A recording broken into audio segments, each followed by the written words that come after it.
I'm just trying this out, see if this thing actually even works.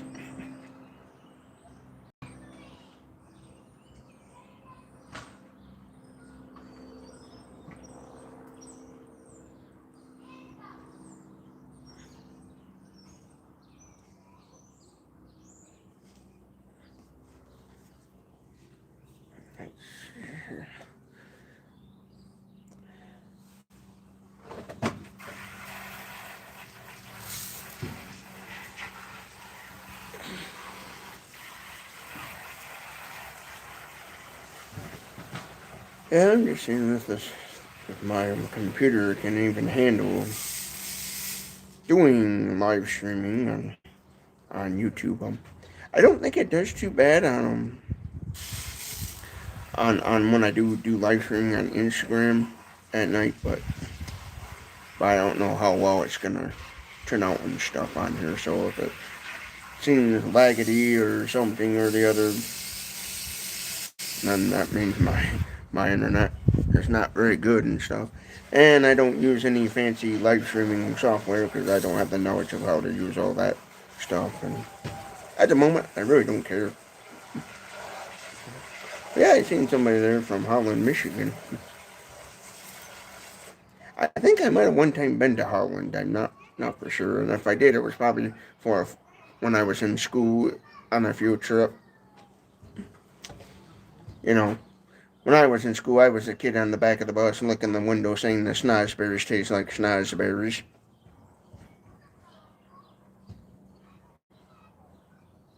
Yeah, I'm the kid that rode the short bus. But yeah, I thought I would try this little live streaming and see if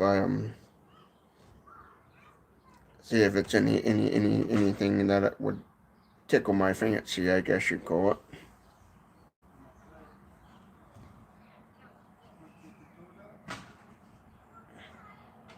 I don't know what is orange and sounds like a parrot.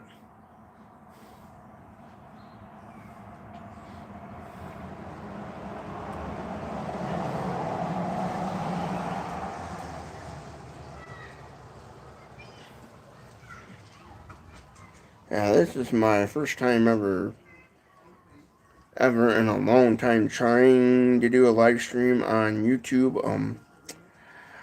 I long time ago, way years ago, back when I had crappier high speed internet, I actually tried one time live streaming and on my old internet setup, and it just didn't do very good at all and stuff. And since then I got better speed internet and stuff and better equipment and setup. So I'm just trying it out, seeing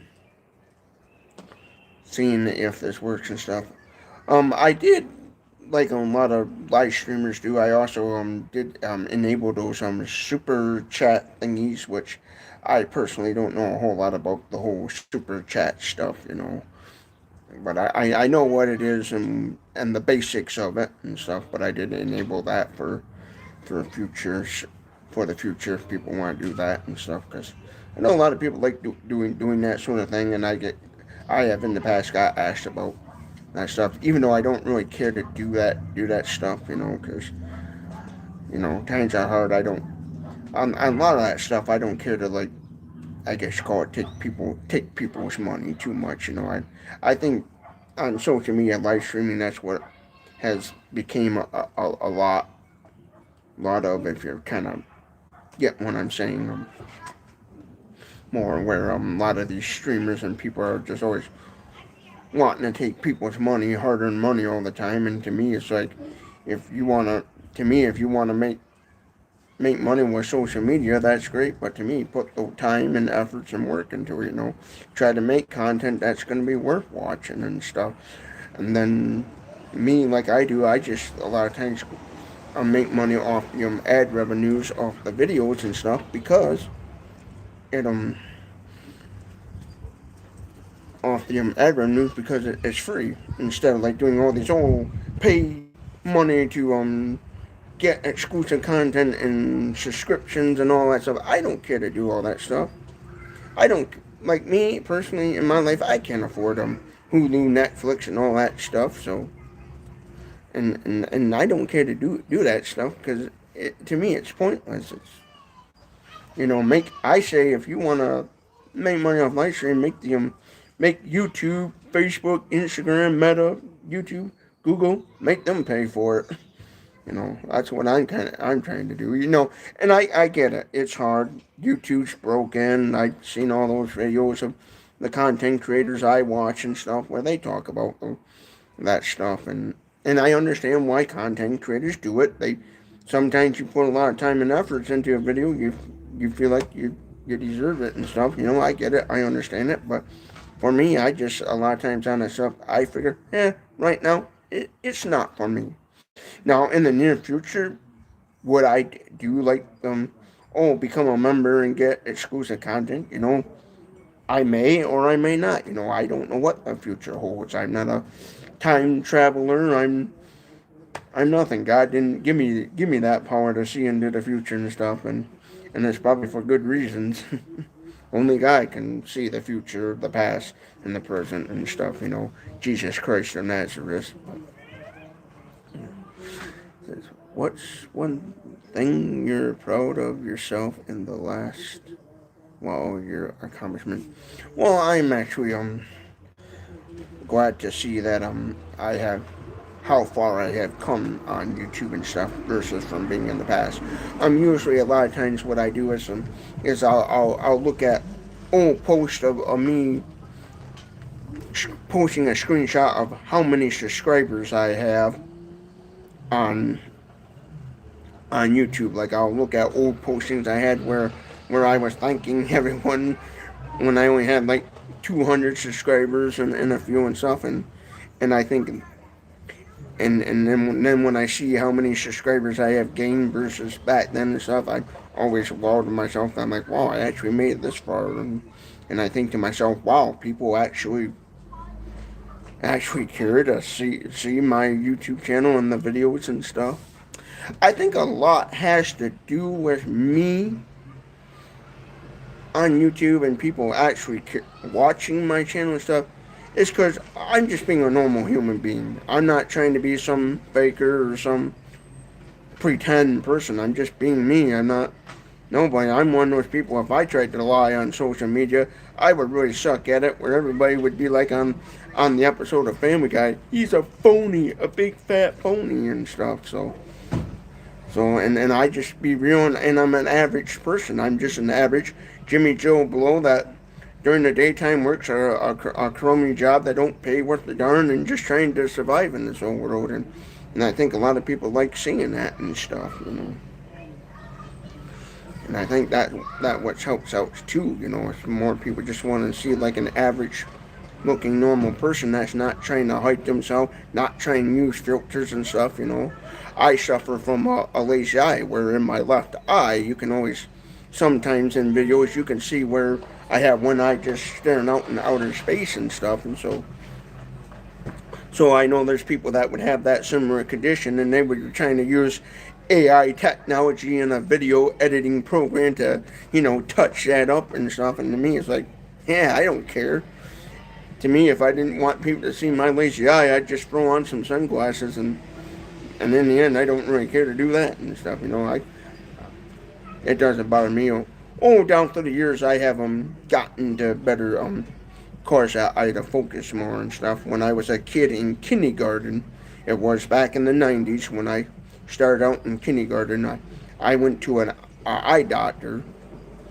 And that's how I got discovered the lazy eye. And I used to have to, over my right eye, the good eye, I would have to, for so many hours, wear an eye patch, basically do this and cover up my good eye, which would cause the lazy eye to focus. Because what's happening is there's muscles and nerves in that eye that are not always working, like they're slacking, they're being lazy, and so when I used to have to wear an eye patch over my good eye, it would basically, my brain would be down there kicking the lazy eye in the butt, saying, hey, get to work and stuff. So but yeah, now I'm just testing this out, testing the waters on this live streaming, and seeing if it's anything that I would care to do on a regular basis, or simply probably want to do on a regular basis, and then later on I want to go back and see how well my current internet situation will be able to handle this live streaming. Now I know there's tons of like, I think there's one software called OSB and stuff, because my brother, being a computer drafter, he has a few fancy video editing programs for his the softwares he used in the construction engineer drafting and stuff. And he has one of those fancy live streaming softwares that help you better enhance audio and video and stuff. And the only reason why I don't have that stuff is because I'm always using a tablet computer, and some of those programs, the apps that you can download are not very good, versus where the desktop versions are way better. And plus, I don't have enough brains to figure out all that fancier mumbo jumbo, and sometimes I think not knowing all that fancy editing stuff sometimes in certain circumstances can be kind of good, and then sometimes it could be bad. I have in the past came across ideas when I was first starting out about, man, I wish I knew how to do this, I wish I knew how to do that, and editing and stuff. And then sometimes I have learned that on YouTube, anyways, it really doesn't matter too much how much fancy editing software you use. Yeah, I think that's what my brother has, that OBS one, that live streaming software. I one time on my old desktop computer, I downloaded it and just kind of goofed around with it. It'd be one of the things I'd have to get another desktop computer that would be perfect for live streaming, because my previous desktop computer I had, when I bought it with the intentions of just using it back when the people I know used to own the church.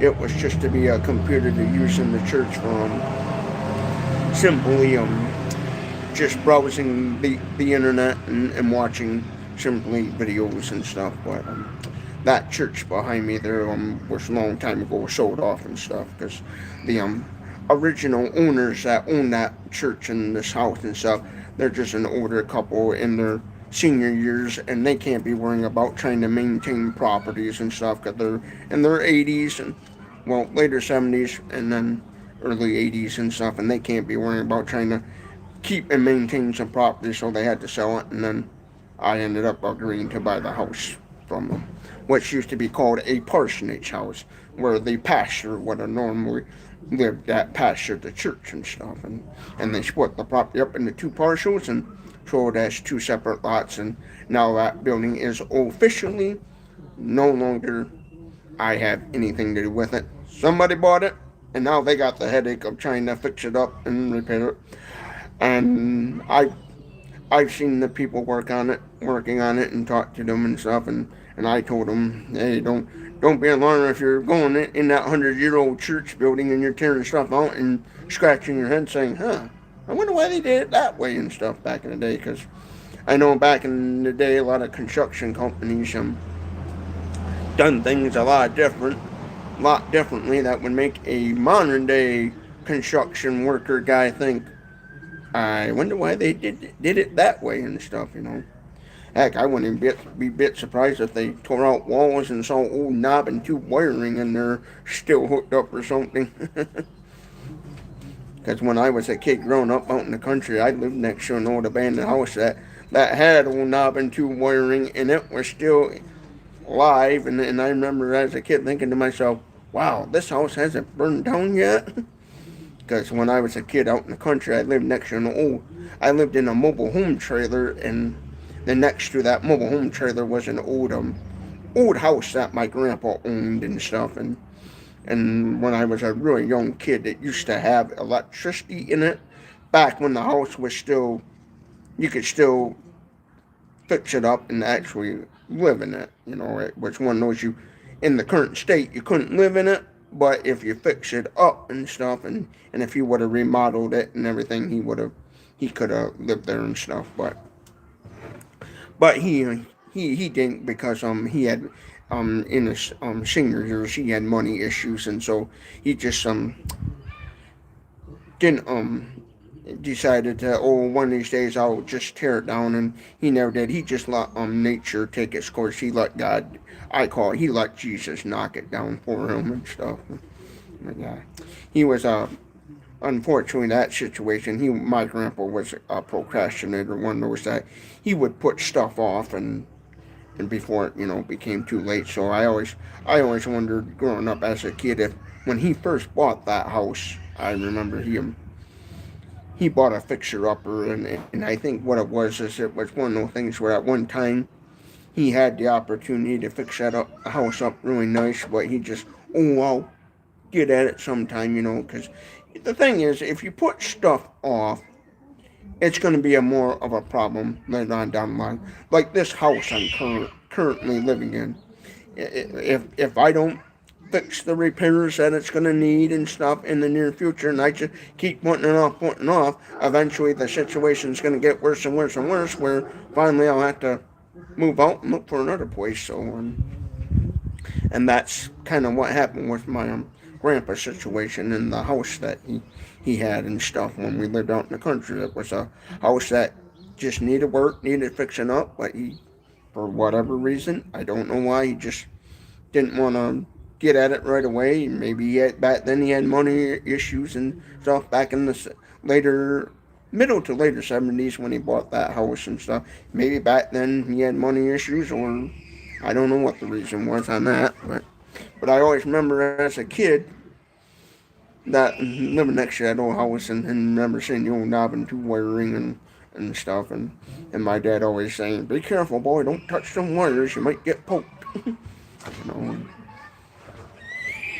The good thing was for me when years later when my dad had to get a new well drilled and stuff, my grandpa had the electric finally cut off to the house when it got to the point where he realized that I can't, reality hit him that, hey, this house is now far gone, we just gotta tear it down. He had the electric company cut the line and stuff.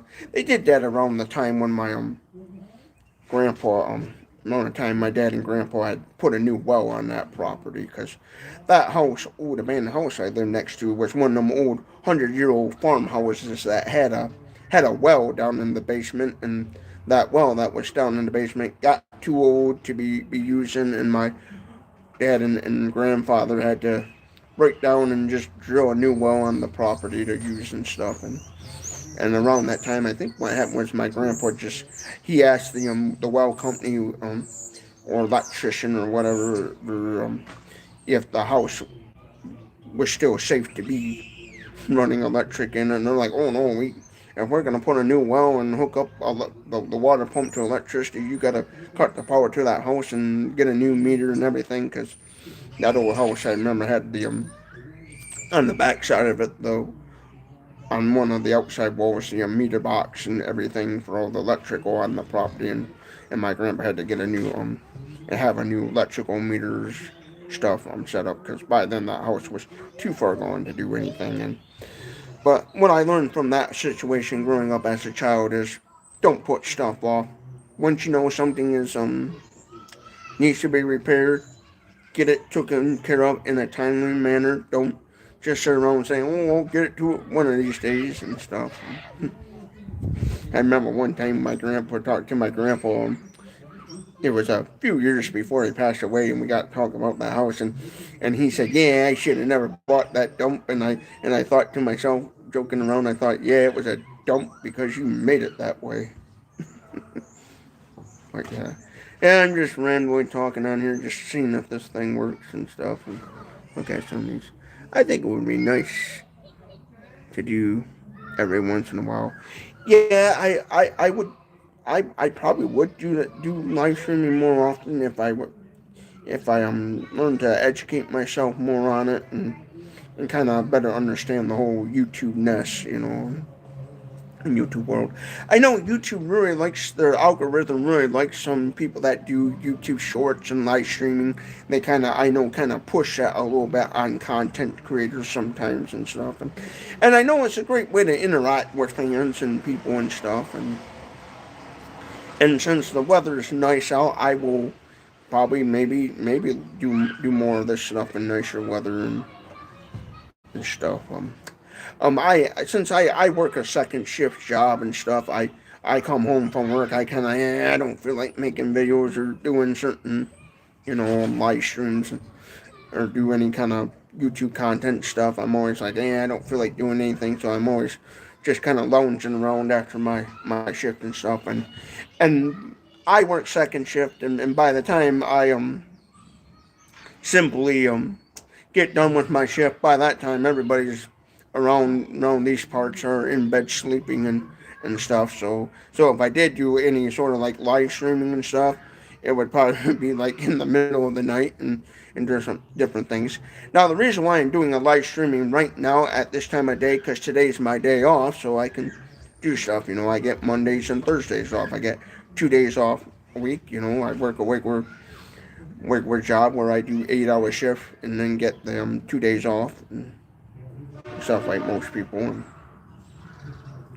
most jobs around here. And so that's why I'm able to do it right now and stuff. And usually on my days off, I'm always doing a ton of other stuff. Getting all my chores and things done that I couldn't do while I was during the week while I was working and stuff. So yeah.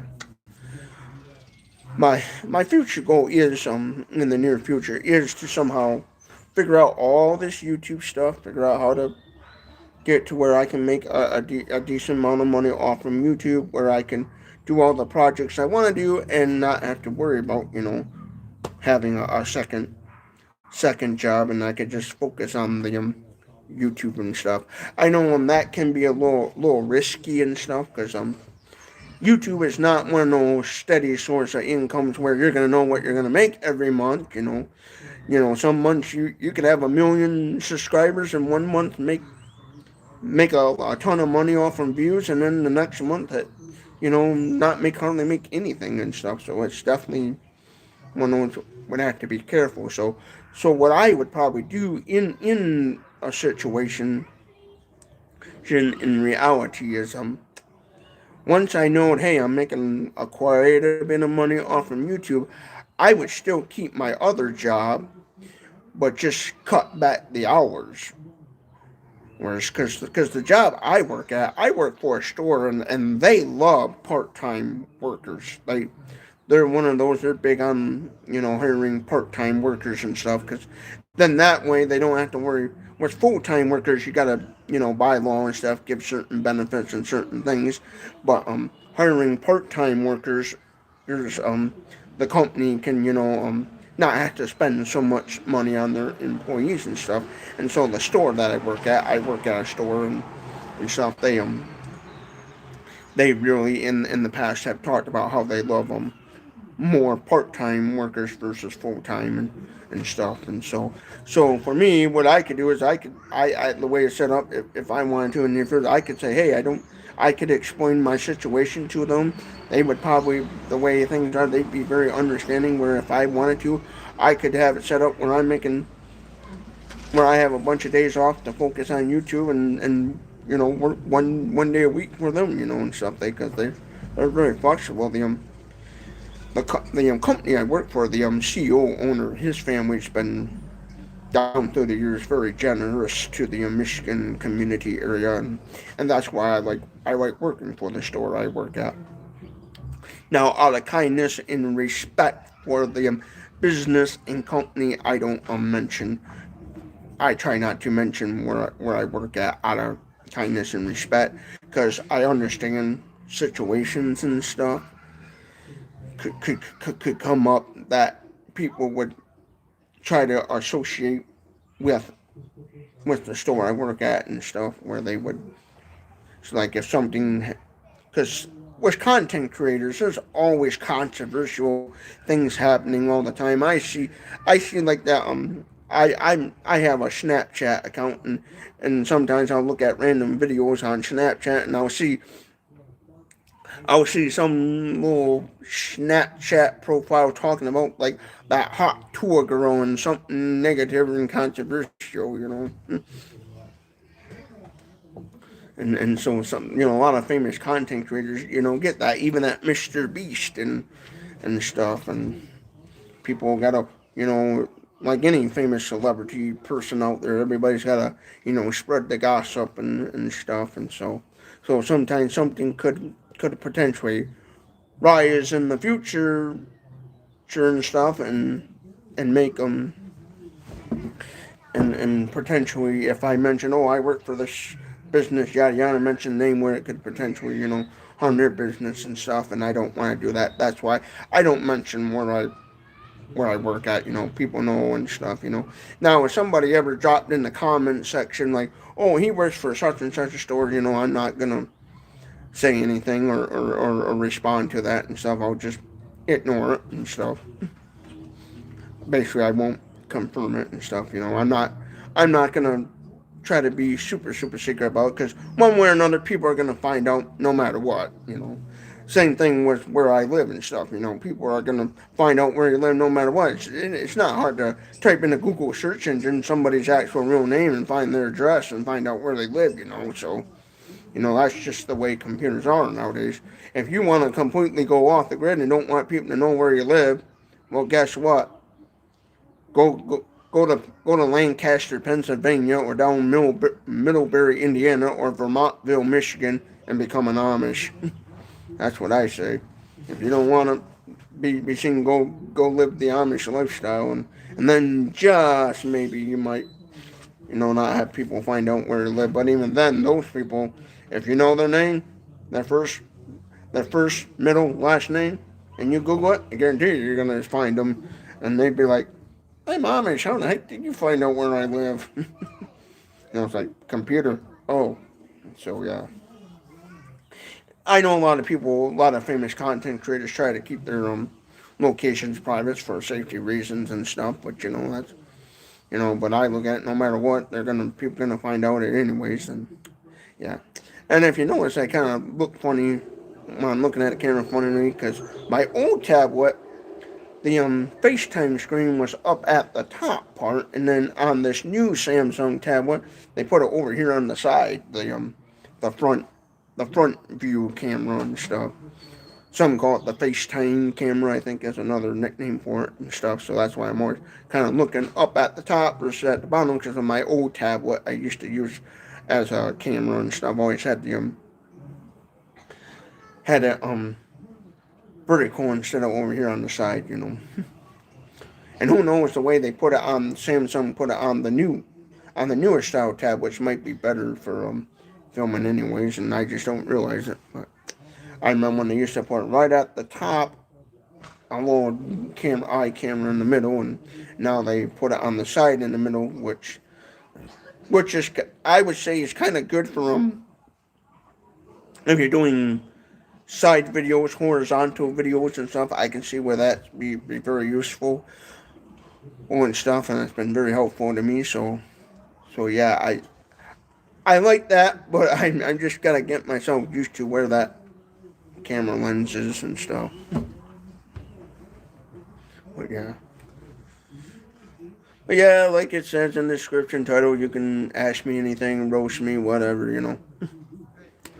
I just thought I would come on here and just give this a test and see it and see how good it works and stuff. But yeah, if the audio or video is not very good, it's either one, it's my internet, two, this cheap Amazon Bluetooth microphone speaker karaoke machine thingy and stuff, because right now I'm not spending a whole lot of money investing in fancy software and equipment and stuff, because I don't have the funding to do it right now. And plus, right now I'm not making enough money off of YouTube to really justify I'm making huge purchases right now, because I don't know how to start up and run a business and stuff. I'm not a business person, and so I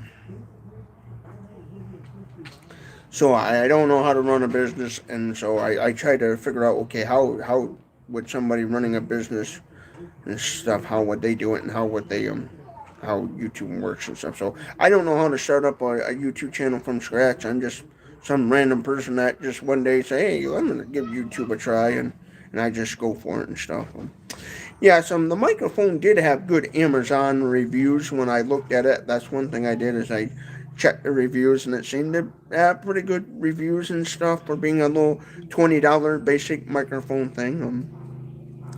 I remember one time, long time ago, I had one of these that I bought from the Menards store back when they used to sell a lot of little electrical stuff in their little cheap electronic devices back in the store, back in the electrical section where they have all the lights and stuff. And one time I had one of these, and kind of a different product but similar, and I remembered that, and that's what caused me to buy this. I'm like, hey, I remember having some little silly microphone with a built-in speaker and stuff, and so I remember that, and then I got online. I thought, good, because I originally got this for when I was doing some live streaming on Instagram and reading the Bible and stuff, so people could hear me clearly when reading the Bible. And again, the reason why I don't do that much is because that's just simply me coming home from work saying, I don't feel like doing anything, and just kind of sitting on my butt. Because at my job, I work outdoors all the time. I just one of those guys that walk around the parking lot, dodging cars and collecting shopping carts. I don't do anything fancy because I don't have any fancy skills. I didn't go to Harvard or any fancy college, and nowadays the way things are, even those fancy colleges, a lot of people are coming out of those colleges and they don't know no more than I do. They don't know much.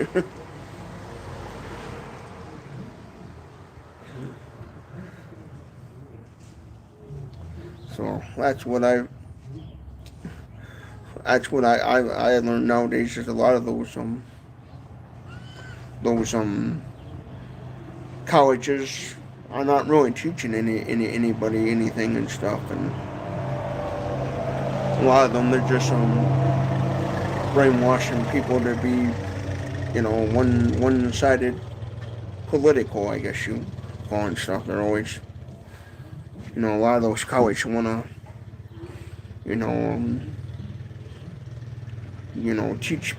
educate people their narrative and kind of I guess you call them, what do they call that, brainwash people in supporting their ideology and stuff. A lot of those colleges nowadays are not what they're meant to be and stuff. A lot of people are spending all of them money, and then they on some fancy college course, and then at the end of the day they get into the into the working world, and they realize that they didn't learn anything, and stuff, and some companies don't care to hire somebody with college degrees because they may or may not want somebody to simply they may want to train somebody to do it differently versus the way a college has taught them and stuff, because every company is different and stuff. And then some companies are probably afraid to hire somebody with a college education because they're going to automatically assume that person with all the fancy degrees may want to automatically a higher salary and stuff, because they, some people are that way, like, oh, I went to college, I spent all this money on a degree and stuff, and then I deserve to get a certain amount of pay, and so that may scare a lot of businesses from wanting to hire those kind of people with some degrees and stuff versus somebody without degrees and stuff.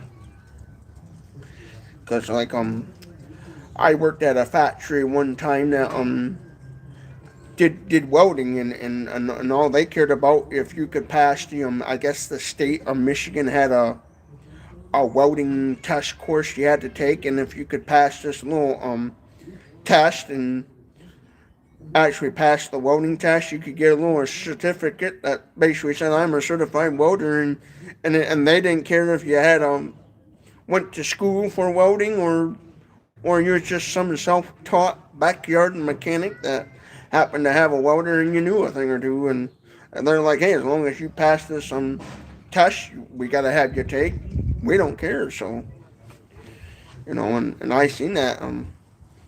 I actually worked around some people that I I, I would definitely question their welding skills. Like, boy, I thought to myself, that test must not be that hard if that person can can weld and stuff. Well, yeah, a long time ago I had that job, and then I got out of it.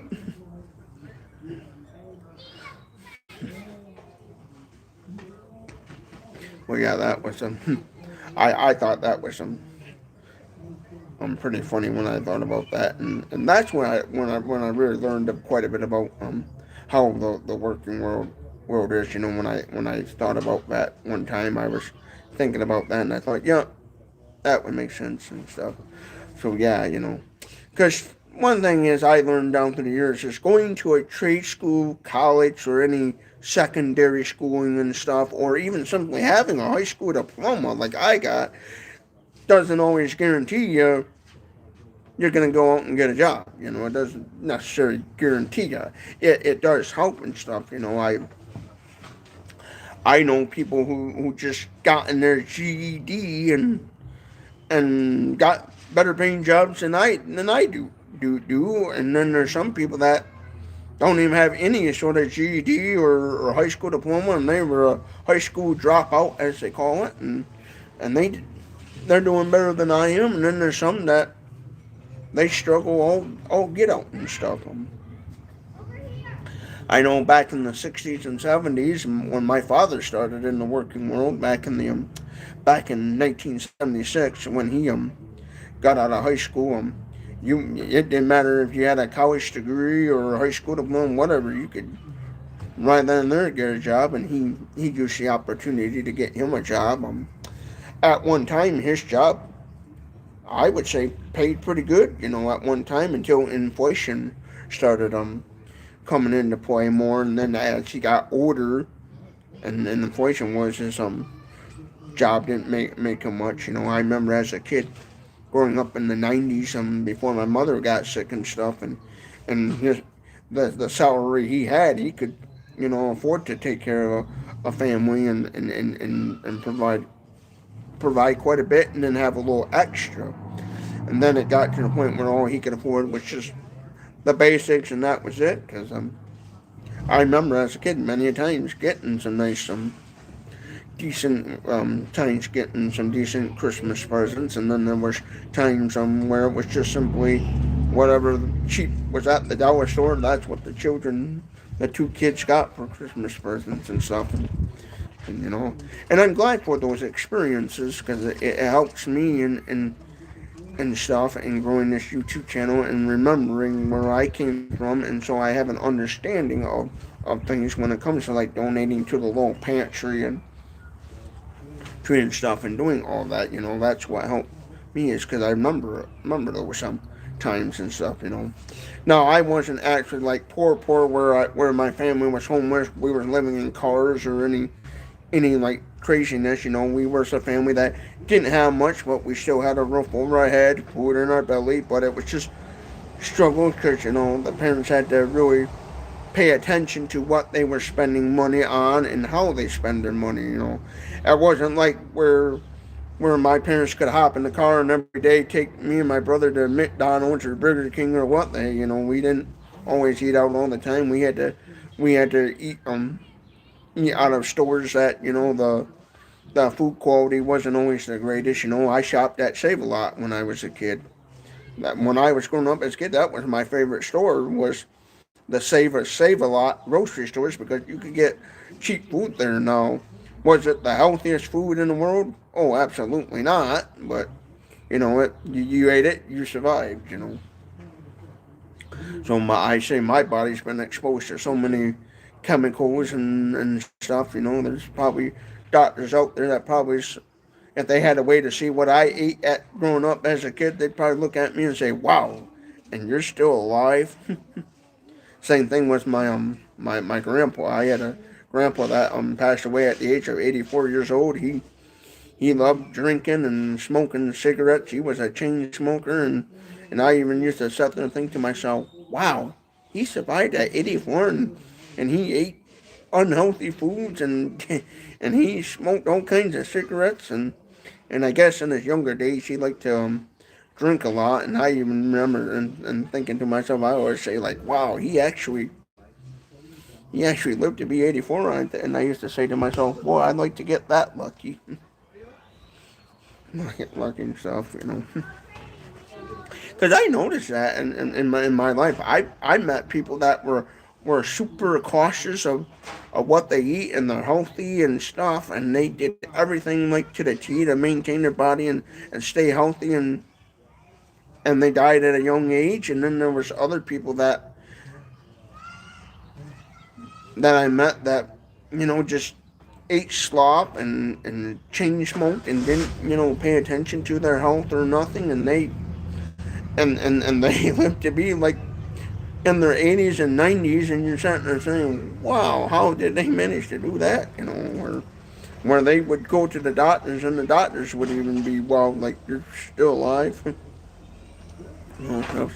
So I met those kind of people. I met the people that stayed healthy, and they still got some sort of medical problem, cancer or whatever, and passed away at a young age, or I even seen the other turn around where they were super super healthy and they lived a really really long time, and stuff, and then I saw the other way around and stuff. So at the end of the day, you never know where you're gonna go. So it's like, live your life how you best to your abilities and stuff. If you believe in the Holy Bible and stuff, and you believe in Jesus Christ, and follow Him and read scriptures and try to live best to what he would like you to live and stuff. And so always take that into consideration.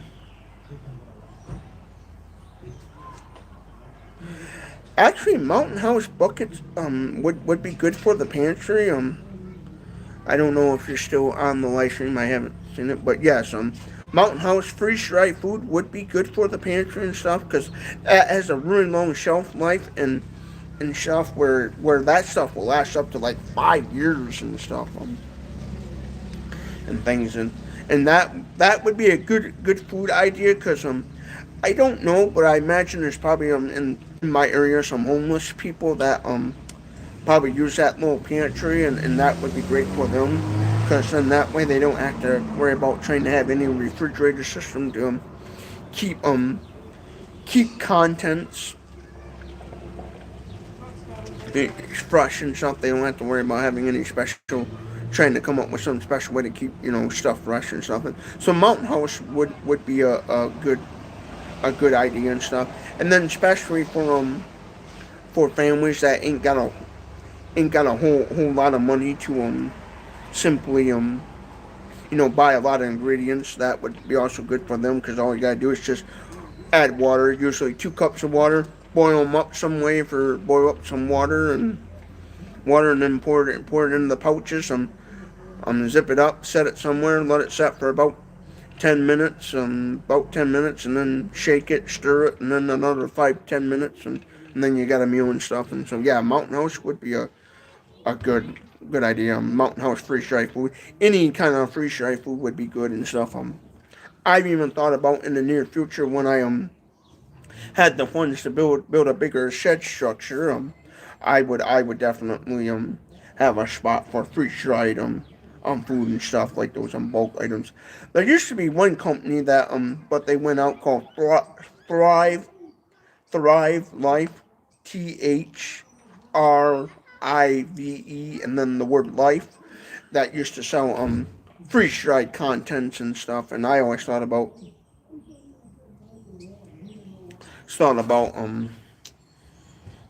one time ordering up a bunch of that and sticking it out in that pantry, but they went out of business, and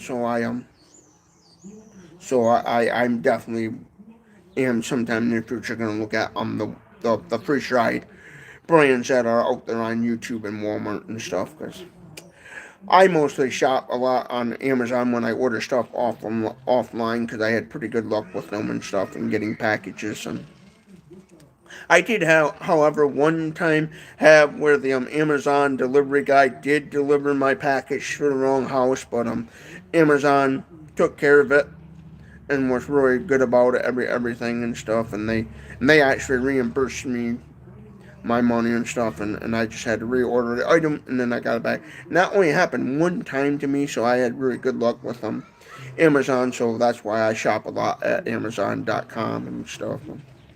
Who knows, maybe Amazon will sponsor my channel. And even if they did, I wouldn't know how to do all that sponsorship stuff, so I would definitely have to be careful on that, and would have to seek legal advice from an attorney.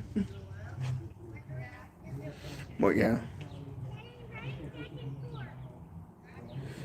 Yep, that's true. Nobody, in the Bible, the Holy Bible, King James, it talks about the wages of sin is death. When we die, that means our debts are paid off and stuff, from my understanding of that. So yeah. Yeah, I do a lot of, on Instagram, on,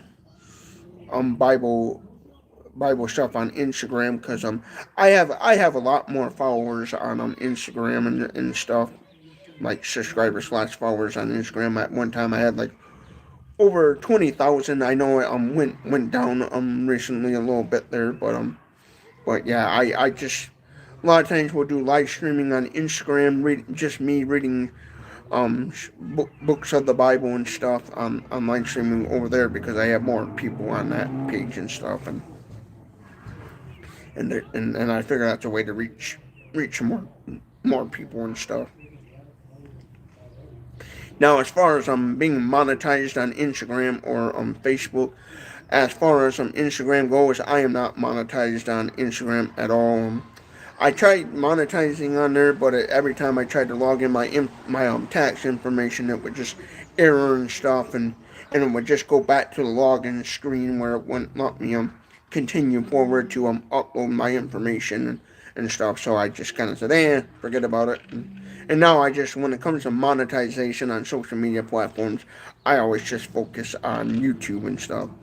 Now I am not whatsoever. I do not do TikTok. I never have and never plan to.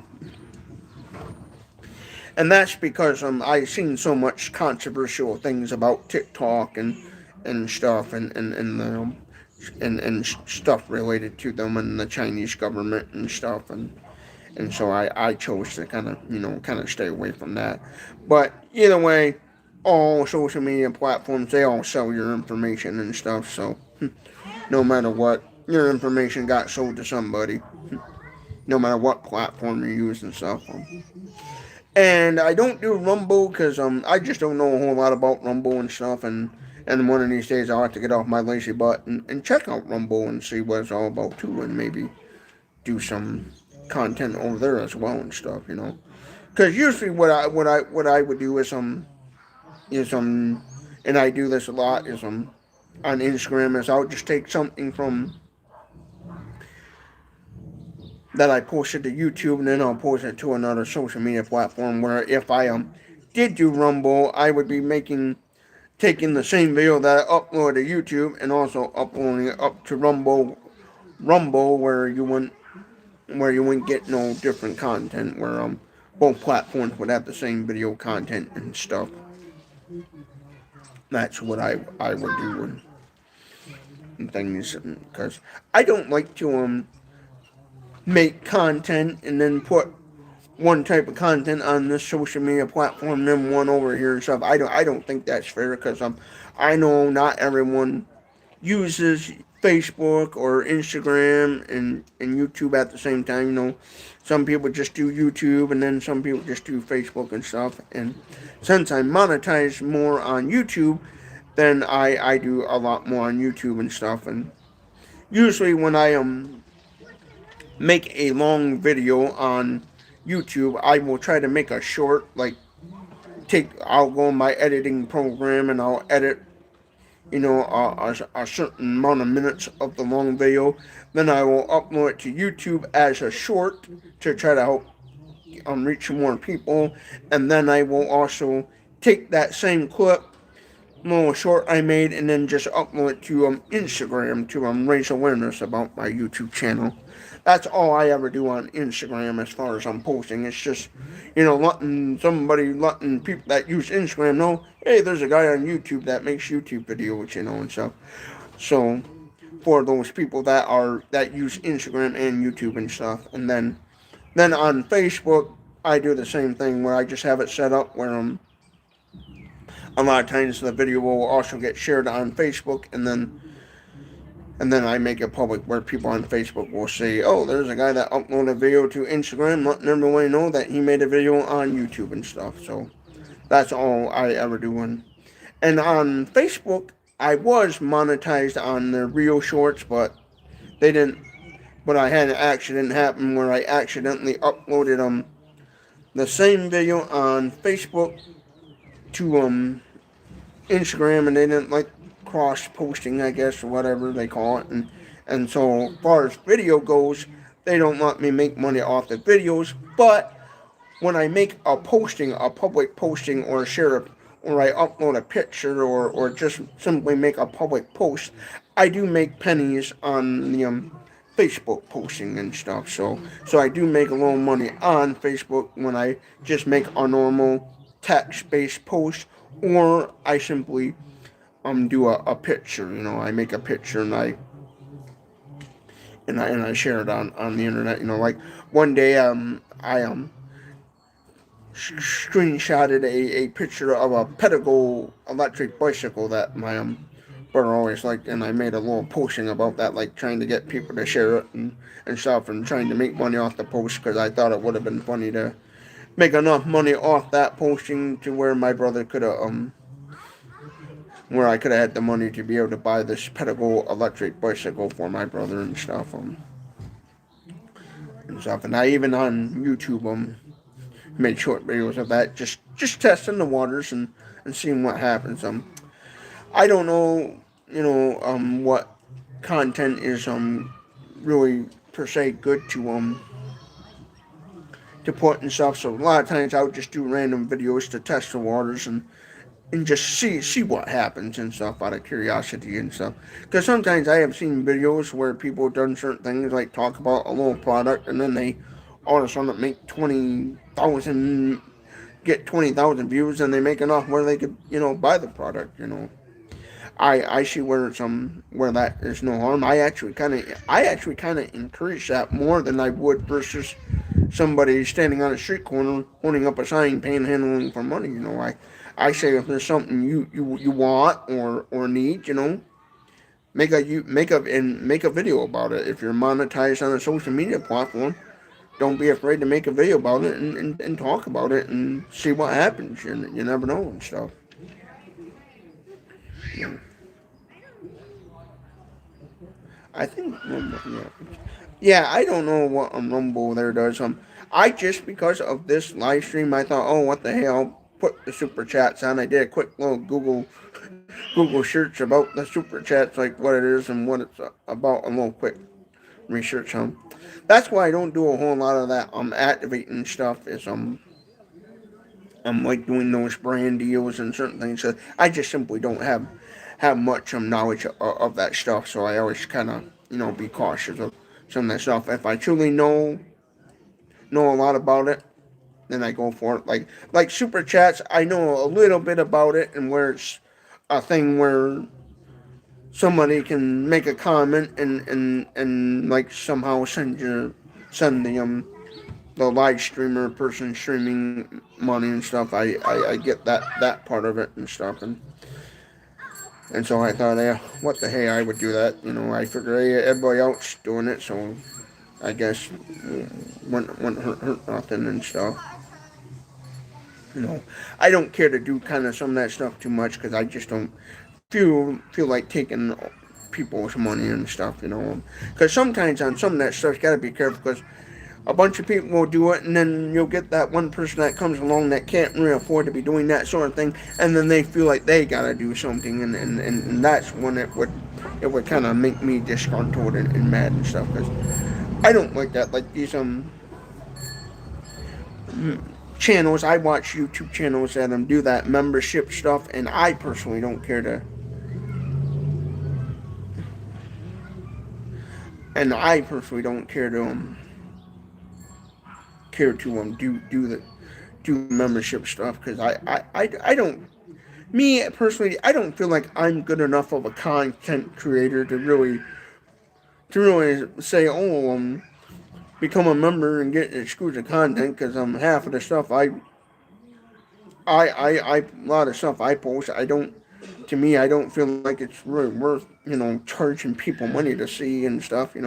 I understand, I understand why content creators do it. I'm not knocking people that do that. Hey, if that's what you feel like you gotta do, that's on you. You do it. Me, I just don't feel like it's for me and stuff. And I'm always talking about helping people in need, and that wouldn't really look too good if I was like, oh, get exclusive content, become a member to see this video or that video and stuff when you're trying to help out those in need. Because one way of helping out your community and helping out people in need and stuff is offering up free content, and that's what I would like to do. Is through the ad revenue of the videos I make and create, use that money to help out those in need and stuff, and try to, make good content that's gonna make people want to tune in and watch. I think if more people try to focus on that, focus on trying to make a decent quality video that a lot of people are gonna watch, they would make more money if some people would put a little more time and efforts and just, throwing all kinds of random, I call it gobbledygook out there, garbage and stuff. I see a lot of content creator videos where it's just people random silliness and stuff, or they're just, you know, doing weird trolling and different things. Like I know in the past on the internet there was a lot of people were doing all these weird little challenges of putting things up their nose and eating weird stuff. Like I remember a popular thing was people taking spoons full of cinnamon and eating cinnamon and spicy stuff, and to me, I I never kind of understood that, and to me it's like that's how you want to become famous for. I think that's kind of not a good way. I wished in the very beginning, because I was born 1990. I was one of the first generations that you know got to handle actual internet, and really was part of that generation that really took internet seriously and stuff. I'll try to explain it best to my ability, because when I was a kid, the World Wide Web, growing up as a baby, I was born in 1990. When I was a toddler, the World Wide Web as they called it, was a whole new ball game, was a new innovation, was something new, and everybody started to take notice. It wasn't until in the early 2000s when people realized, hey, this thing should have stayed, and it's a must have, and now it's at the point where if you don't have internet, you're not gonna know what's going on in the world and stuff. Now they got the world so set up where you gotta have internet, you gotta have an email. You want to apply for a job, they ask you for an email, they ask you for a cell phone number, they ask you for something that's related to internet and stuff. I remember as a kid back then in the 90s and early 2000s, you could get away with just a landline telephone number. You didn't even need an email address or a cell phone number or none of that stuff.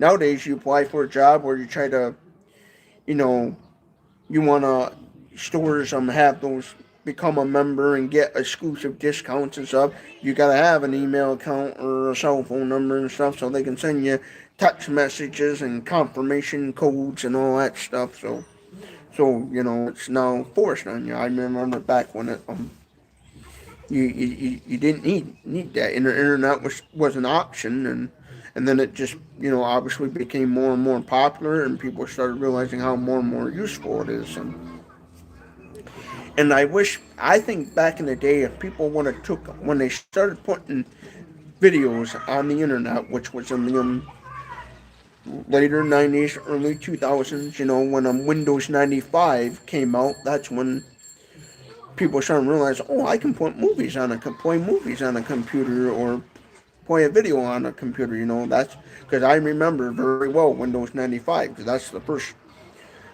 Windows 3.11 was the first Microsoft operating system I ever used, and then it was Windows 95, and then 98, and XP, and from on.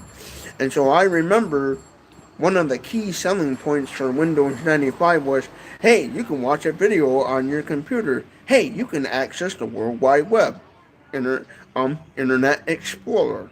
That's how old I am. And so I always wondered if people would have, I think, kind of maybe, you know, took took it when it first starting out, putting videos online a little more seriously, and did things maybe a little bit more different. I think nowadays we wouldn't have all this, like, kind of. I don't think we would have too much of this weird silliness and stuff. That's out there and stuff. I know what really was popular and stuff was that I'm not was Johnny Knoxville and Steve O and Wee Man and that show and stuff. Jack.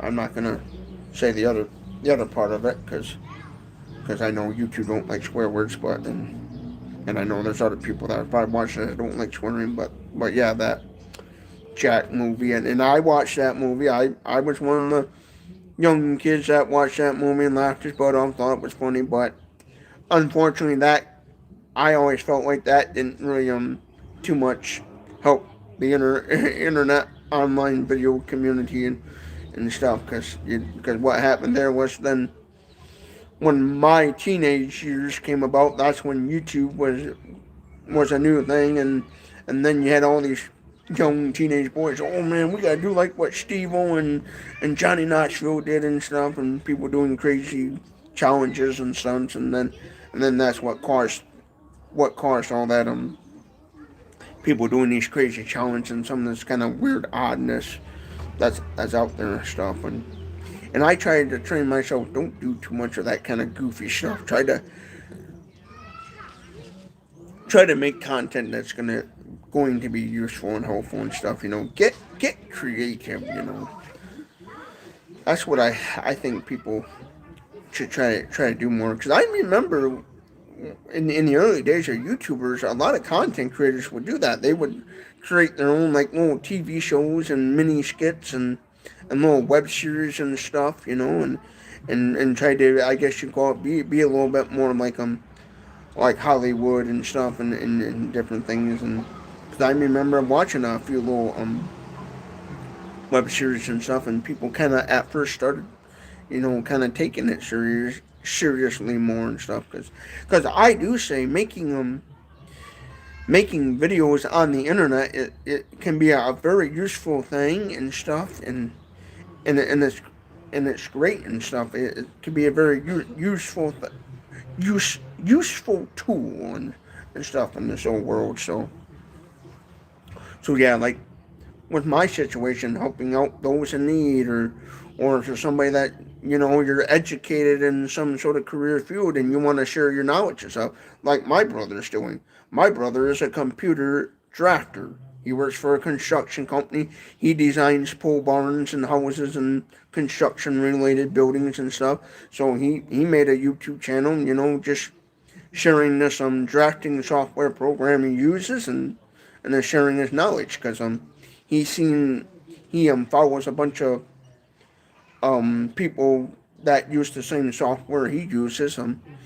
He's part of he subscribed to all those Facebook pages about the software program he uses, and there's a big community out there for the drafting program that he uses, and he follows a lot of people, that drafters that use the same software, that do the same thing, making videos and sharing their thoughts and opinions and stuff. And so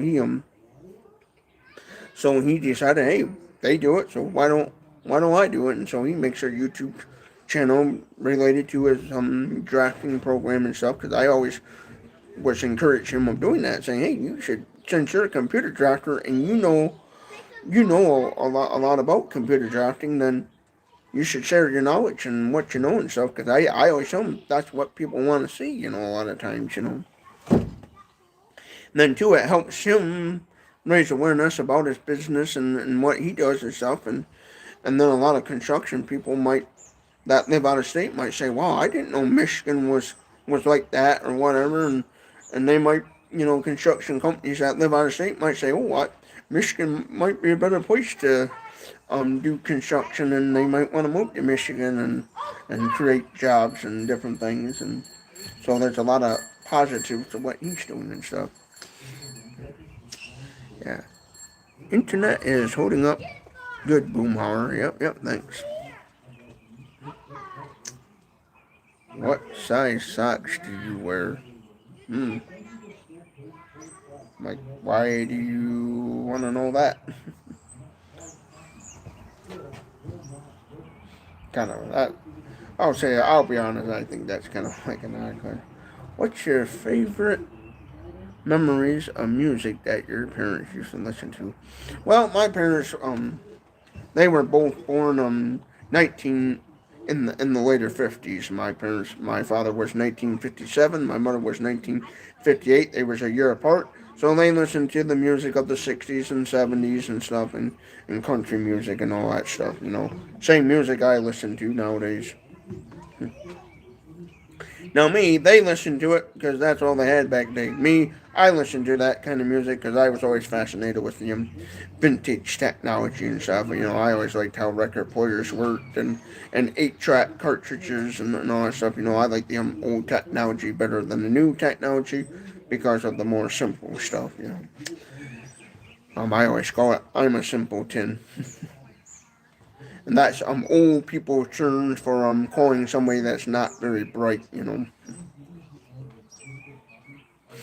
Back in the olden days, old people, instead of calling somebody dumb or retarded, they would always sometimes would say, "Oh, that person's a simpleton." That means they wasn't very bright and stuff. So now, personally, me, as far as medical issues going, like as far as mental health, I know in the comment section some people assume that I'm special needs or something like that. No, I actually am not. Um, the only thing wrong with me is, like I said before, the lazy eye, and I talk funny from just simply being hard of hearing. That's the only medical issue I have. As far as up here in the noggin, I'm mentally stable and fine. So just to clear that up. In case anybody's truly wondering, I know some people put that, just being trolls and yada that don't bother me, I get a laugh out of that because I actually one time on my YouTube channel thought about doing just being a comedy channel and stuff because one time I and thanks, yes, I love the content too. Boom, you are ready to be deployed to Iran. Well, actually, if I did not have this hearing problem I have, if I wasn't hard of hearing, back when I was in high school in 2009, you all would have never met me because I would have joined the U.S. Army. I actually wanted to join the U.S. Army, but being hard of hearing, they wouldn't let me join, and stuff. Because to join the U.S. Army, you gotta be in good health, and stuff, and since I'm hard of hearing, they would have denied me and say, yeah, we can't let you join the service. Because I as a kid growing up, my mom's father there was a Korean War veteran.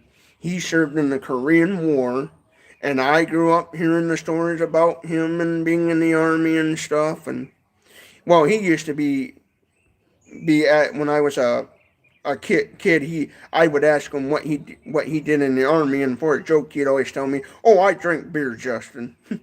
He just said, "Oh, drink beer." That's what it is. Because he was kind of funny about talking about the army and stuff. But then there were times where he'd be right open, and he would just run his old yapper about it and talk about it. He was a truck driver in Korea. What he used to do was he used to pick up supplies from I imagine, the naval ships, and then drive them across enemy lines into North Korea and try to um to haul supplies to the front line. So basically, I'll say this: Kim Jong Un, any North Korean government person out there watching this live stream right now, if you are watching this and you hate Americans, kiss my ass. You know. So yeah, and also President Trump. When are we gonna go to North Korea and take out the communist party that tried to kill my grandpa? When are we gonna do that? But yeah, back in 2009 when I graduated high school, I would have loved to go in the U.S. Army. And my father, he fought me on that, and he's like, "Oh, you just end up getting killed," and we had a big old war about that. So I just that dream and idea I really bad wanted to do. I just after my father got all mad about it and said, "Oh, you just get killed, and no, you can't do it," and I just gave up on that dream and idea, and then I later on I decided, well, why don't just make a YouTube channel and stuff, but yeah, I really would have loved to because I love bushcrafting, survival. I love the stuff that the military teaches you and stuff. I would have loved to 100% gone in there and basic training and do all that stuff because the stuff they teach in there is actually stuff I would love to do. I love watching witchcrafting and survival and stuff. If I had the money and the property and hundreds of acres, you'd be seeing Boomhauer 69 doing videos about being out in the woods and trying to survive and stuff. Because I love that kind of stuff. But unfortunately, due to my hearing problem, I didn't get that luxury like I wanted to do. So your question there, Jacob Miller 517 there, are you ready to be deployed to high end? If I was in good health and didn't have the hearing problem and I knew the government would let me, I'd walk right into a recruiting station and say, hey, where do I sign? Because I really would have loved to have done that and stuff. Well, my father years ago didn't want me to do that stuff because when he was growing up, he wanted to join the Air Force, and his mother told him no on that, and so he was doing what his mother did. His mother told him one time, "You're not joining the Air Force. You can't do that." And so he was always mad because his parents wouldn't let him do it. So I call it pass the buck on down to me, and stuff, and I realized that after a while, I'm like, well, his mother did the same to him, so he's doing the same to me. Because I would have loved to have done that. I actually have family that was in the service and stuff. I had my grandpa that was in the Korean War, like I was talking about. I have a cousin that was stationed in the Afghanistan, Iraq area and stuff, and so I had a few family members that were veterans of the military and stuff. Now, me, I always keep calling it military, but it's actually military. I keep making that pronunciation wrong and stuff. So yeah. Because as a kid, when I actually have a picture, if I can find it, of me as a toddler in preschool, dressed up in basically looking like Rambo and stuff. Because that's one of the things and stuff. I always liked the movie Full Metal Jacket, the movie Platoon, Commando, Rambo, and all those movies, and that's what really sparked my interest for a lot of that stuff. Now, if I had access to hundreds and hundreds of acres of woods and stuff, I would, in a heartbeat, do a lot of camping and surviving videos and stuff. I may, in the near future, when I have the money, visit some of the local campgrounds around me and stuff, and do some amazing videos about that when I have free time and stuff to do that as well. But yes, yeah, I know why people saying that and stuff, deployed to Iran and stuff. Because on Instagram, I let everyone know that I support Donald J. Trump and stuff, and I support the president, and I get all those liberal leftists on there saying, "Oh, how can you support a pedophile and all this yada yada and this?" And then I tell those people all the time, "Prove to me he's a racist. Prove to me that he's a chomo, pedophile, whatever. Prove it." And they can't and stuff. Because see, what I think is the corrupted leaders in this country don't like Donald Trump because he's trying to put an end to all this corruptionness because he knows what's going to happen if the system keeps going the way it was going. We would all eventually end up in a Great Depression. The country would have collapsed, and it would have been all kinds of chaos. Because the Great Depression we had in the 20s due to the stock market crashing and stuff. That depression of the 20s, 30s, and 40s is those times people were a lot different and stuff. This new depression that's coming, people are not. Because, see, back then, in the old depression, back in the 30s and the 40s, when my grandpa was growing up and stuff, well, my grandpas, they grew up during the Great Depression, and everybody was growing their own gardens, they were growing their own foods, people were still living off the land and stuff. Majority of the jobs, most of the people were farmers and industrial and stuff, and people were a little more kind and giving back then. Nowadays, the way the system is, people are relying on grocery stores for their food and their supplies and stuff, where it's going to be chaos. It's going to be rioting, looting, shooting, and all that stuff. If you believe in the King James Holy Bible, the Book of Revelations, it talks about that stuff. It talks about the end times, and that's what's going to happen when we go in another Great Depression. In the store I work at right now, in those days when that day comes, I will not be one bit surprised if I'm sitting out there pushing shopping carts and I see a bunch of angry mob of people running in the store and smashing the doors down and looting and fighting and shooting and all that stuff, because it's gonna happen. And then all that time too, there'll be bombs in the sky going off, nations fighting nations and all that stuff, and Jesus talked about that stuff, so it's just all part of the second coming. When those days come, some people are going to be sad, depressed, and then there's going to be people that, like me, that believe in Jesus Christ of Nazareth, and then it's going to rejoice. I say rejoice because you know what's going to happen. You know who's coming back, and that's, be happy for that. He's going to come back and make the world a better place, and he's going to do away with Satan and his evilness. That's why there's so many people out there that don't like Donald Trump, because he's going against Satan. He's saying, not today, Satan. And I feel like Jesus Christ of Nazareth, the Messiah, is using Donald Trump to put a stop to the Antichrist and stuff. And so, and if people don't like me for what I believe in and stuff, hey, that's fine. It's a free country. The United States of America is a free country. You are free to be whoever you want to be, free to do whatever, and stuff. I know the leftists, the left, they try to, silence some people that go against them and stuff, while claiming they're for freedom and all that stuff. When in reality they're not. They're doing the exact opposite of what they're preaching and stuff. So yeah, but yeah, I would definitely, if I didn't have this hearing problem, I would have 100% tried to get in the army and stuff and become a soldier, because I think that would have been cool job to do and stuff. Because I like green. Green's my favorite color, and if I would have joined the army and the senior drill instructor said, "Hey, dummy, why did you join the forces?" I'd say, because I like green. That would be me, where the staff sergeant would look at me like, because that famous guy Ari Ermy, I'd be thinking to myself, I hope I get that kind of senior drill instructor, like on Full Metal Jacket. How tall are you, Private? 5'9". Holy crap! I didn't know they stack shit that high.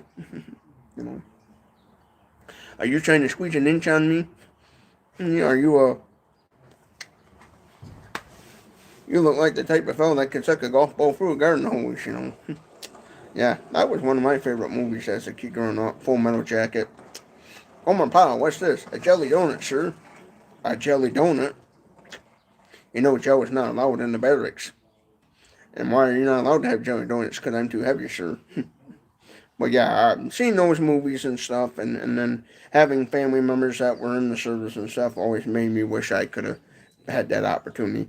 I never tried to join the army, but because I figured with my hearing problem that I have, they would have just denied me anyways, and I didn't want to waste, the government's time having me run around to all these doctors and do all these medical tests and stuff, and then find out the hard way and stuff. Because and even worse by now with my hearing, I notice it has gotten worse because I don't wear hearing aids and stuff because I just simply don't have the money to be buying the proper hearing aids I would need to hear good and stuff. So I figured they would they would not let me join because of the hearing problem, or if they would 100% let me, I would have done it a long time ago. Because man, that would have been a fun job. You know. Oh, granted, I would be one of those guys jumping out of the airplane that would have a chocolate fudgesicle in his Fruit of the Looms, from jumping out of the airplane. They'd have to push me out. And, years ago, my old farmer friend Bob Page, that passed away in 2016. He was an old farmer for many years. He was a good friend of the family. Him and my grandpa, my dad's father, were childhood friends, and he had the luxury of going in the Air Force. He called it the Air Corps. He back in the 50s joined the U.S. Air Force. He always called it Air Corps, and he made it to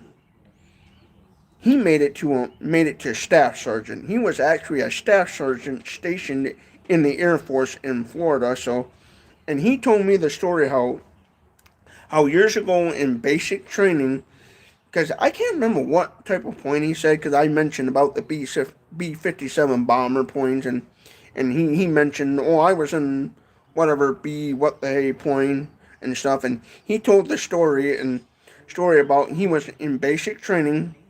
They had parachutes on because they were practicing bailing out of an airplane and off. They were doing some sort of training in an airplane, and what happened is they had a freak accident in basic training where the plane motor caught fire.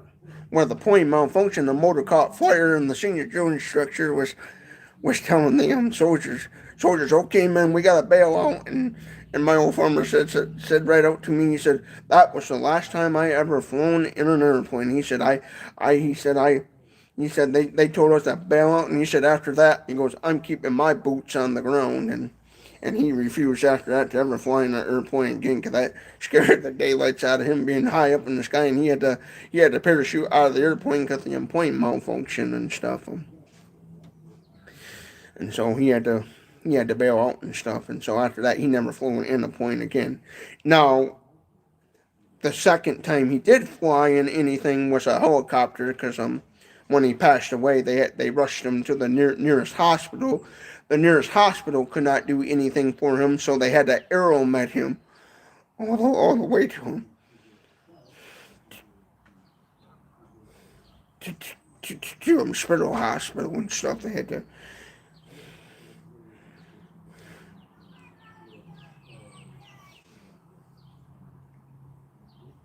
They had to aeromet him all the way to the hospital and stuff, and that was the last time he ever flown in an airplane and stuff. But yeah, I would have loved to done that and stuff. I would have. So when people ask me, well, when people ask me about hey, you love Donald Trump so much, you should join the army and do this and do that. If I didn't have a hearing problem, I'd do it in a lick split in a second and stuff. I'm one of those people. I'm not afraid to stand up for what I believe in and fight. I grew up around those old boys that they didn't teach you to. They didn't go and help you fight your battles. They were the type of old boys that would stand on the sidelines and say, I'm not going to help you. You got to stand up for yourself and stuff, They were the type, hey, if you went home crying to your mommy and daddy, they would say, I'm not going to help you fight your battles. You got to stand up for yourself. That's how my mom's mother was. He was the type of old boy. He told my mother back in the day, if somebody picks on you, bully you, you better you better learn to fight your own battles, because I ain't gonna fight your battles. When my mother was growing up, if something went down and the kids cried, "Oh, daddy, somebody so and so bullied me and did all this and stuff," they would have. He would have been like, "Well, why did you kick their ass when you had the chance?"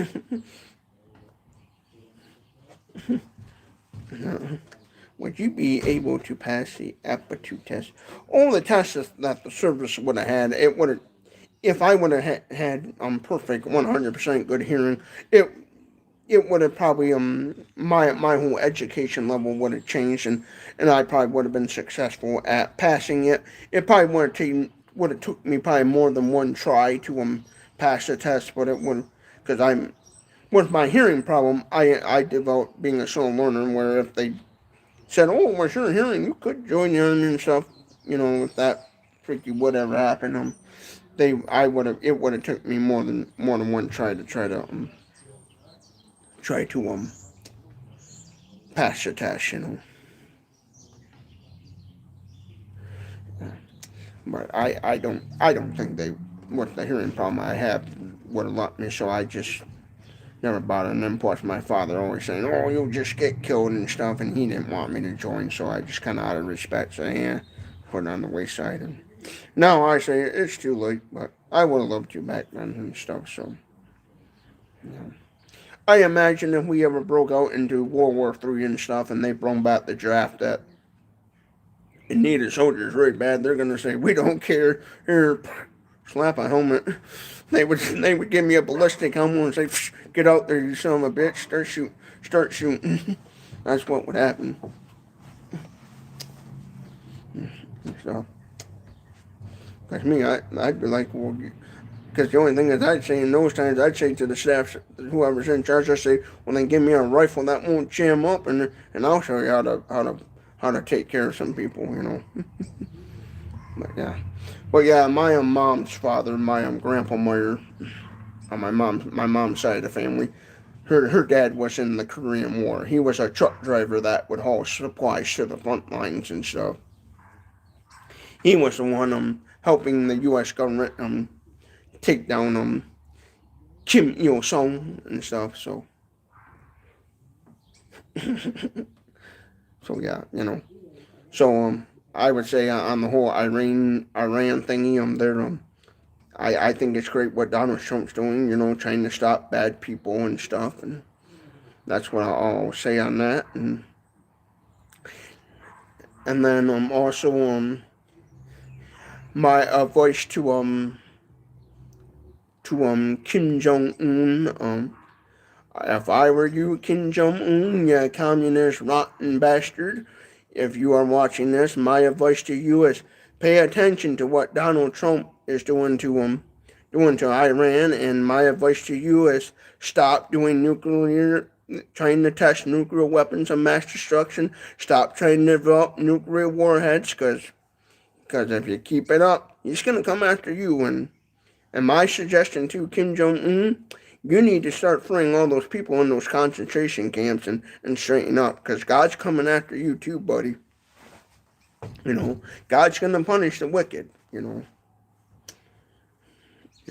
I do think it's funny how a lot of these communist dictators will go around acting like, "Oh, I'm never gonna die. I'm gonna live forever." And then when they die, then it's like, "Well, you died."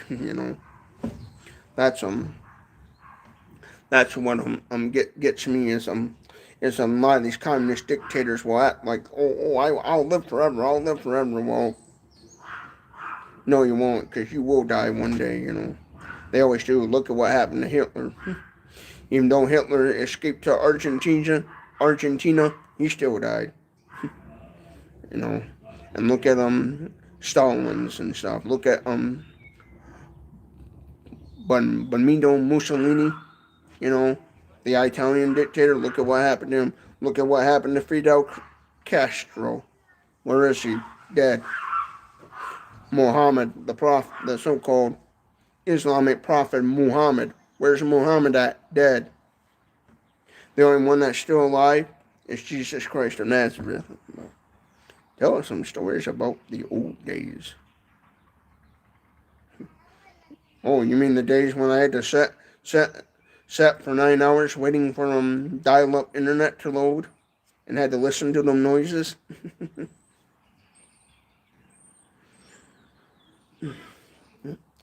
Because all I did as a kid growing up is did what typically normally people do. I lived in an old mobile home trailer out in the country, and next to an old abandoned house. And then most of the times I would sit and watch whatever TV my rabbit ears antenna could pull in and stuff, because I didn't have cable or satellite TV. All I had growing up as a kid was dial-up internet, and if I didn't like what I saw on TV, then I hopped on the internet and see what was out there on the internet to view and stuff. When I was a kid growing up, I used to play a lot on Yahoo.com, Yahoo games and stuff, where they used to have those games where you could play bingo, pool, and talk with people and stuff. But I noticed Yahoo discontinued doing that. It's because the problem was is people were getting on there hacking, and all these bots and trolls and stuff, and hackers ruined Yahoo and stuff back in the day. Because I remember the crazy days of Yahoo games and chat rooms and stuff, because I used to sit in Yahoo chat rooms and listen to people talk and fight over a computer and stuff. I remember Yahoo used to have these chat rooms called the Fight Room, and people would sit there and fight each other over a chat room and stuff, and I thought that was kind of funny, and so, because I remember that was back when all you could do on the internet when talking to people was voice chatting and stuff, and so, and I remember that, where everything was text based and stuff, and I'm so old, I remember when emojis, smiley icon emojis became a thing and stuff, and that being like new innovations and stuff, and yeah, because I grew up having a 56K fax bog modem, 56 kilobytes per second speeds, and having to plug in a landline telephone to access landline telephone line to access internet and stuff. Yeah. And so yeah. And now the good thing is, where I used to live as a kid growing up, the old trailer that I used to live in is finally knocked down. That old abandoned house, what was left of it anyways, is finally cleared up and stuff, because my childhood friend, he got the luxury of clearing up that old property and stuff, because when my grandpa died, my dad's father, that property was not worth anything, because my grandpa never kept and maintained anything, and so the property we just let the family decide just to let the government have it and sell it off for back taxes, and then the tax people foreclosed on it. They just sold the property off because it wasn't worth anything and stuff. It was one of those, if you, at the time when he passed, if you would have tried to sell the property, you only would have walked away with like $5,000 or $6,000, which in reality isn't much nowadays, and stuff. That's probably what you're at, $5,000-$10,000 at the most. And nobody in the family wanted it, so they're like, yeah, we'll just let the government have it, and they sold it off for taxes. And then my childhood friend, his one family member, which my old farmer friend Bob Page, his daughter and husband bought the property, because they're fixing it up and stuff, because for many years living out in the country, I lived on some property that was originally owned by the Page family, this old farmer guy that I was talking about. It was actually the 100-year-old farmhouse that my grandpa owned, my dad's father. This farmer friend that I talked about earlier, his grandpa originally built the farm. It was originally like a centennial, 100-year-old farm, and then down through the years they had another house that they lived in that they thought was better, and then they put the property up for sale. Then my grandpa bought it, and then I lived on the property for many years. And then when the property went back to Texas, the one daughter, my farmer friend's one daughter, she ended up buying. Her and her husband won the auction. They bought it, and then our next door neighbor, which was my farmer friend's sister, because my farmer friend he was in a large family like farmers used to have back in the day, and he had a couple of sisters, and his one sister, she lived next door for many years, and so I grew up around her sons and stuff, and we all played together as kids. Her one son, who was works in construction, he had the luxury of tearing down what was left of that old house, and then he had the luxury of tearing down the old mobile home trailer that I lived in, because the mobile home trailer that I lived in when I was growing up was, as a kid, it was already old when I came along and stuff. It was an old 70s 80s model mobile home trailer, or later 70s mobile home trailer. I think it was like a 81. It might have been a 1981 or 1982. It was a Liberty Fairmount mobile home trailer back in the day. I think it was made by Redwood or whatever. I still have some papers on it that explain what the what brand of trailer it was and stuff, and the manufacturer. But my dad back in the day, starting out, bought a a mobile home trailer, a repossessed mobile home trailer. He was the second owner of this trailer, because the first owner bought it brand new. They couldn't pay the payments, and then they got it repossessed, and then my dad bought it and stuff. So he bought a used mobile home trailer and stuff, and lived on his father's property. Because what happened was, he was living at the time. Him and my mother were married, and they were actually living in a rental house with my grandpa. Because my grandpa was, back and forth about fixing up that old farmhouse, and the I guess the people that owned the rental house, they wanted to move back into the house and stuff. They wanted the house back, and so my dad got the idea of for him and my mother, anyways, was to, hey, why don't we just buy a mobile home trailer and stick it in the trailer park? That was their idea. And then my grandpa got the idea, well, why don't, instead of moving a mobile home trailer into a trailer park, why don't you just put it next to the old house on the property? We'll tear down the garage barn, and then I'll let you guys put a trailer there, which benefited my grandpa, because the first 5 years he actually lived in the trailer with my dad and stuff, and then he got him another trailer and got him his own trailer and moved somewhere else and stuff. Because which my dad always told me, he thought it was kind of odd that his father would instead of spending money fixing up the house he actually owned and had, that he spent it to go rent and stuff. But yeah, because where on the property where my parents had their mobile home trailer, what used to be there was just an old farm garage or whatever, and my grandpa. And since the garage was built on a cement slab, it made perfect sense to knock that barn shed garage down and put the trailer there in its spot. And so my dad's trailer was put on a piece of cement slab that was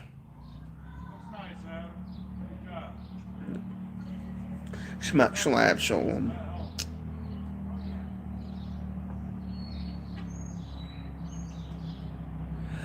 I actually don't care to do that on the GoFundMe and stuff.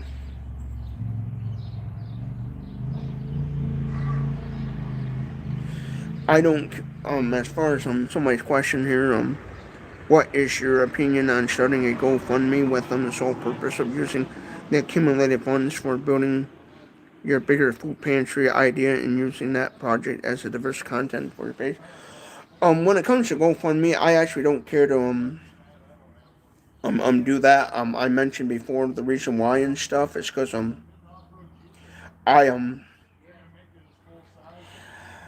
I look at it when you do a GoFundMe, and stuff, because I know kind of how that works and stuff. I don't know all the super details and stuff, but I have the gist of how GoFundMe works and stuff.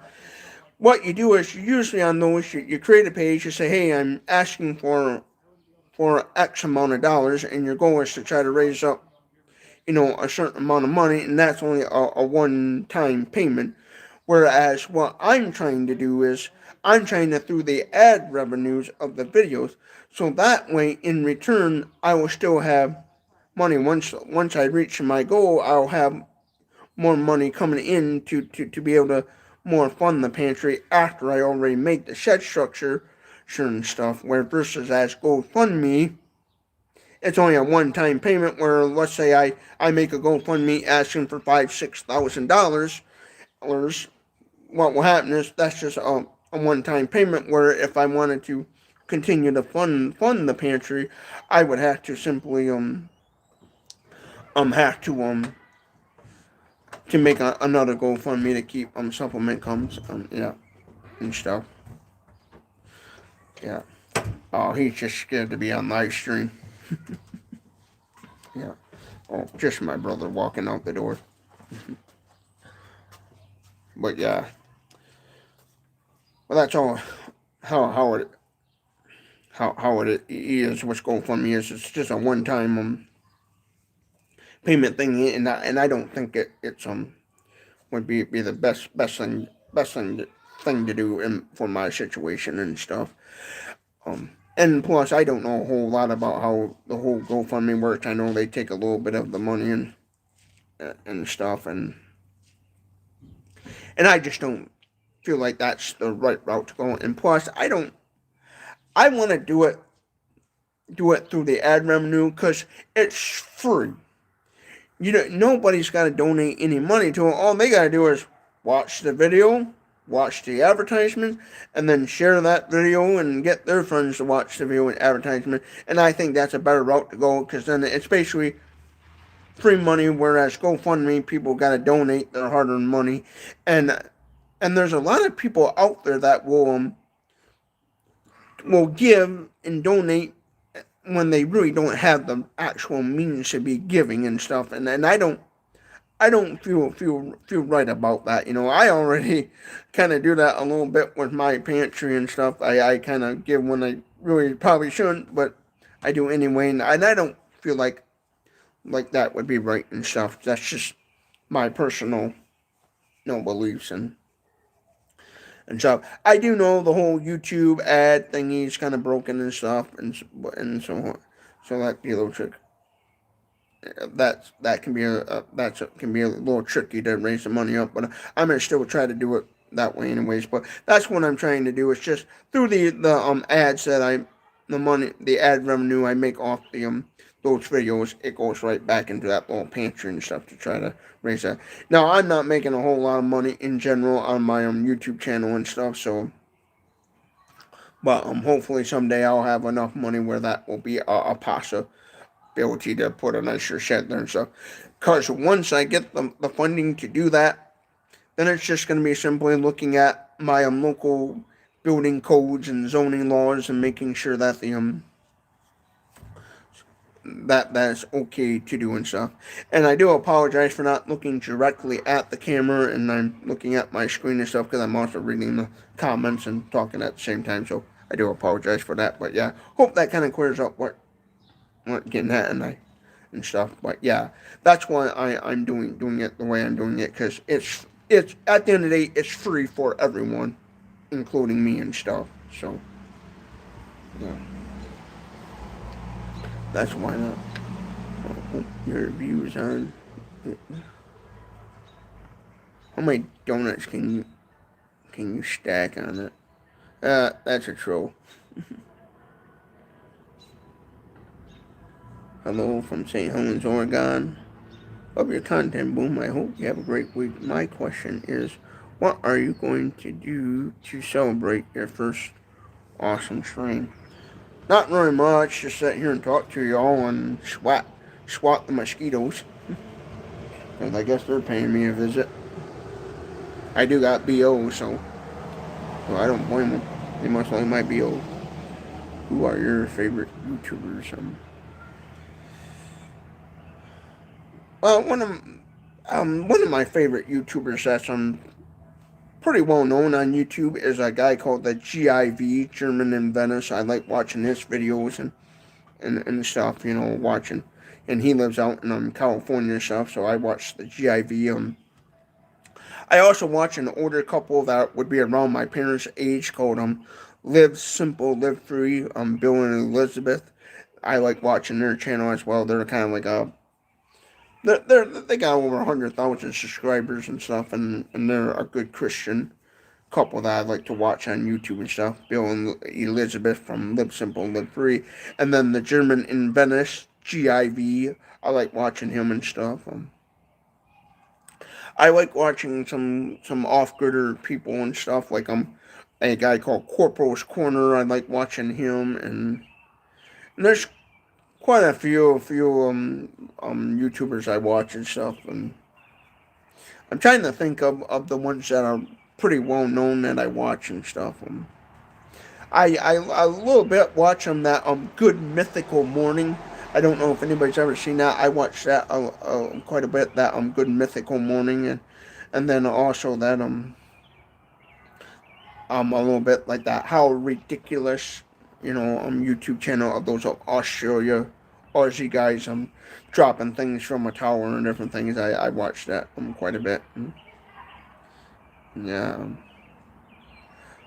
Yeah, but I mostly watch a lot that GIV and like those lately those Invisible People YouTube channel where they and some of those YouTube channels that interview homeless people and stuff to try to help hear their stories and watch. I watch them a little bit. I also watch a lot of tech stuff like Ben Heck and the 8-bit guy and stuff because I'm into vintage technology and kind of technology stuff because I like watching channels of people going out doing bushcrafting survival, building stuff and things because like that Ben Heck, I like watching his live stream and watching him build one-handed video game controllers and stuff because I always thought it would have been neat to have that kind of knowledge to do some of that stuff and I also watch a guy called Redneck Computer Geek that messes around with him and his son mess around doing small engine related repair work and stuff because I like watching people build things because I would love to have that kind of knowledge of how to build different things and stuff and be really good at it and stuff. But so yeah, there's a few YouTubers I watch. Or name a few. Right offhand, I kind of can't really say what ones I would say mostly is my favorite. I say that Bill and Elizabeth from Live Simple, Live Free, and the German in Venice would be the GIV would be the two that I watch quite a bit a lot in that Redneck Computer Geek and stuff and Corporal's Corner. As of lately, I haven't watched a lot of the YouTubers that I'm subscribed to because I'm always focused on building up my YouTube channel or I'm focusing on my regular daytime and job and stuff. So yeah, I don't watch too much YouTube as I did before when I had a lot more free time and stuff. And then lately, I've just been like a lot of people, watching a lot of just YouTube short videos and Instagram reels and stuff, and then I'm sitting there laughing at the comments that I see on my Instagram posts when I talk about my support for Donald Trump and stuff, and why I support Donald Trump and stuff, watching those paid protesters, or I should say paid internet trolls, troll me and badmouth me and stuff, But yeah, I know on that political stuff, you do gotta be careful what to talk about on the internet, because a lot of these social media platforms are woke, and I guess they never heard the motto, you go woke, you go broke, so, yeah. And people nowadays, they want to, it's all about control and stuff. That's the main goal, is people are trying to control people and stuff. Because see, they got the system so rigged up where where nobody can make any money. Only 1%, makes all the money, and so they got all the money in the world. Now it's all, oh, I want the control, I want to be in control. So everybody's racing to the top to fight over communist control, to be the who's going to be the first communist dictator of the United States of America. And if read the Holy Bible, read Revelations and all that stuff, it talks about all that stuff happening in the end times. Money is the root of all evil. I would love to live in a world where we didn't need money and stuff, but unfortunately, it's just how it is. And that's part of my reason of trying to build up a YouTube channel and trying to become rich and successful with YouTube and stuff is to help change the mind of the world. Because I would love to be rich like Elon Musk, Donald Trump, Jeff Bezos, and be the billionaire person. Because I would, like what Donald Trump's doing, I would put a stop to all this corruption and craziness. Say, hey, let's level up the playing field, and stuff. If I had $1 billion right now, I would have a little pantry out here. Matter of fact, I probably wouldn't even have that little pantry. I'd have my homeless shelter built, and then I'd buy up one of the commercial buildings down here in Saranac and make a free store and stuff. I'd be doing a lot. I would sit and take the time to think, okay, how much money do I absolutely need to make my life comfortable and survive? And then I would cap my own personal funding to what I need, and then whatever I made after that, whatever I had left over, would go towards donating to others and stuff. Because I don't need $1 million mansion. I actually watch a YouTuber, and he's also one of my favorite YouTubers, a guy called Producer Michael. He does videos of touring mansions and stuff, and then I like watching those videos and seeing what mansions look like. And I came to the realization that a lot of those mansions out in Hollywood, California, Las Vegas, Nevada, where he a lot of videos and stuff. Oh, I see it cut out there once,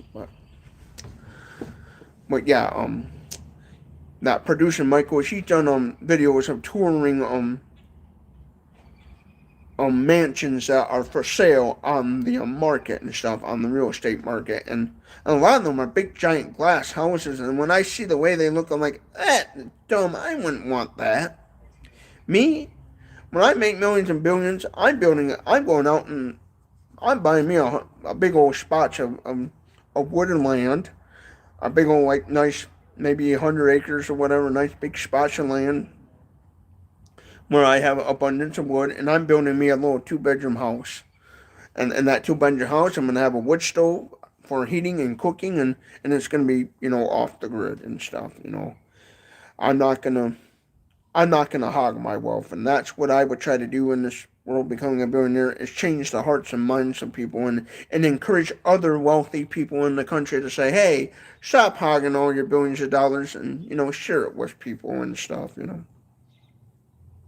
If I was making $1 billion a month and stuff, money that I could actually keep after all the bills were paid and stuff, I would definitely give even that $1 million, because I know my lifestyle and what and how much at the end of the day I need to survive and have and stuff, where I wouldn't hurt myself and stuff. The rest I could just give away. So that's what my goal is with the whole YouTube stuff. At the end of the day, is try to encourage people to give and stuff. Because me, I actually wanna give. I'm always walking around pushing shopping carts, thinking to myself, oh man, it would be neat to have the money to buy this and this and give and stuff. Like the other day, I was thinking about this thrift store that in the next town over to me, Pocket Change 360. I really like what they're doing and stuff. They're helping out the community. They're doing a lot for the homeless and stuff. There's some thrift store, and I thought they call it Pocket Change 360. It's the store, but for short, everybody just calls it Pocket Change.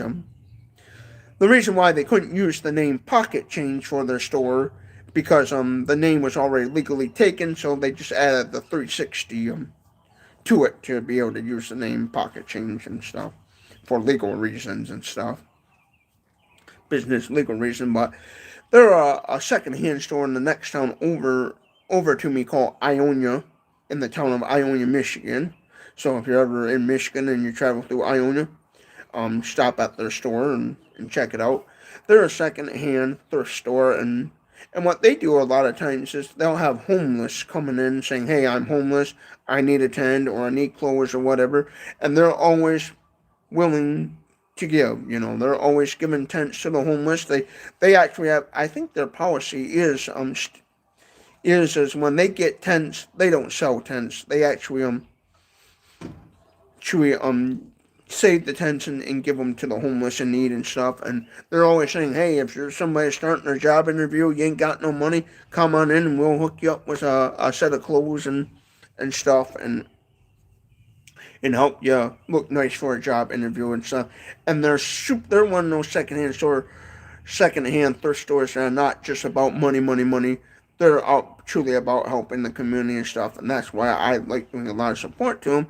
And I was thinking the other day how neat it would be to buy some stuff for them to be able to raffle off and raise money for their causes and stuff, or just simply buy items to donate. I thought it would be neat to have the money. One day I was thinking about little mini bikes and stuff. And I thought, man, it would be neat to have all kinds of money to be able to, like I did for my childhood friend, buy a like 4 or 5 of them little electric little e-bike motorbikes and be able to give to them, because I think it would be neat to get some e-bikes, find some decent, good quality, basic e-bikes and be able to buy a bunch of them and give to that Pocket Chain 360 to hand out to people in need that need some sort of transportation and give them a electric bicycle and stuff.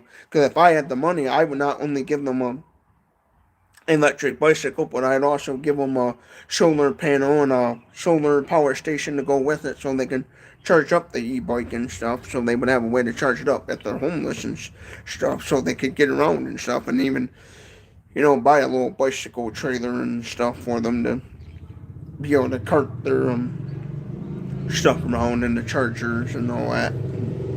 Because I would love to do all that sort of thing and stuff.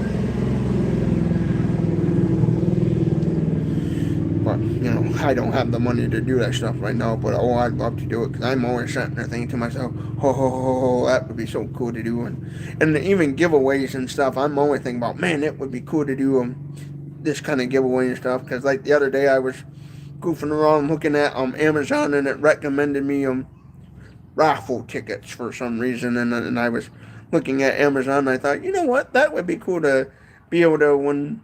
Because I was thinking about festivals and stuff, and thinking, that would be cool to in my town when we have their local festival. I was thinking, it would be neat to buy a bunch of raffle tickets and be able to have the money to do giveaways and stuff. I thought about that even on Halloween, on Halloween night, doing giveaways and stuff, thinking, man, I'd love to have the money to be able to do that sort of stuff and things. Yeah.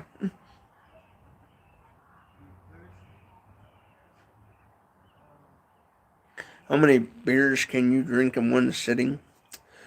Well, I don't care to drink and stuff. Now, in the past, I have drank beer before. I socialized with people and drank beer before, but I don't care to do that stuff.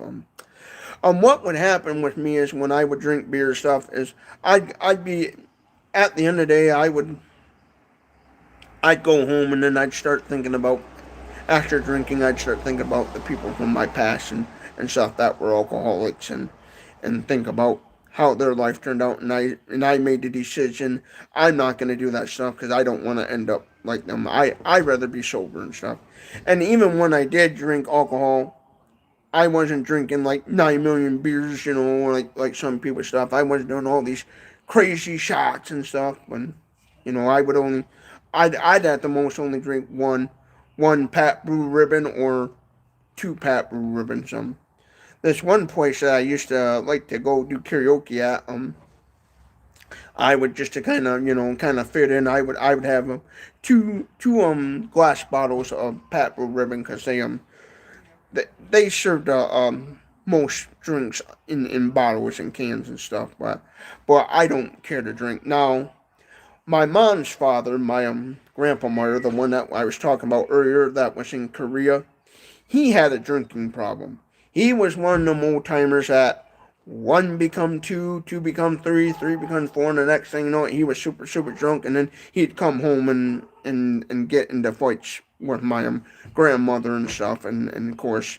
Because of that, his drinking problem caused him to end up in a divorce. Where later on, him and my grandma divorced and stuff, and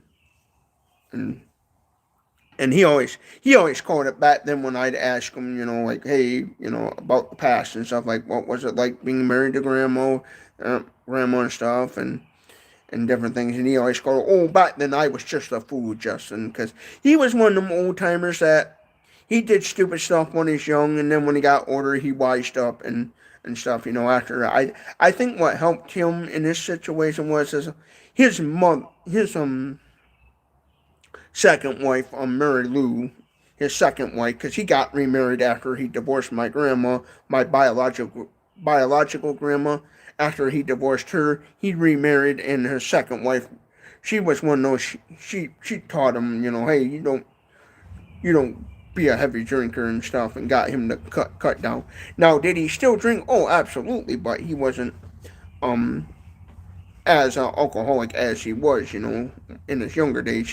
He wised up, it took him reality, one day hit him and said, hey, I better change my ways or whatever, I don't know what caused him to not, to continue to stop drinking and stuff, and not drink so much. And me, what helped me is every time I did take a sip of beer, I would just start thinking about, family members and stuff, and the people that were in my life that were alcoholics, and the stories I heard and stuff. Like in the past, my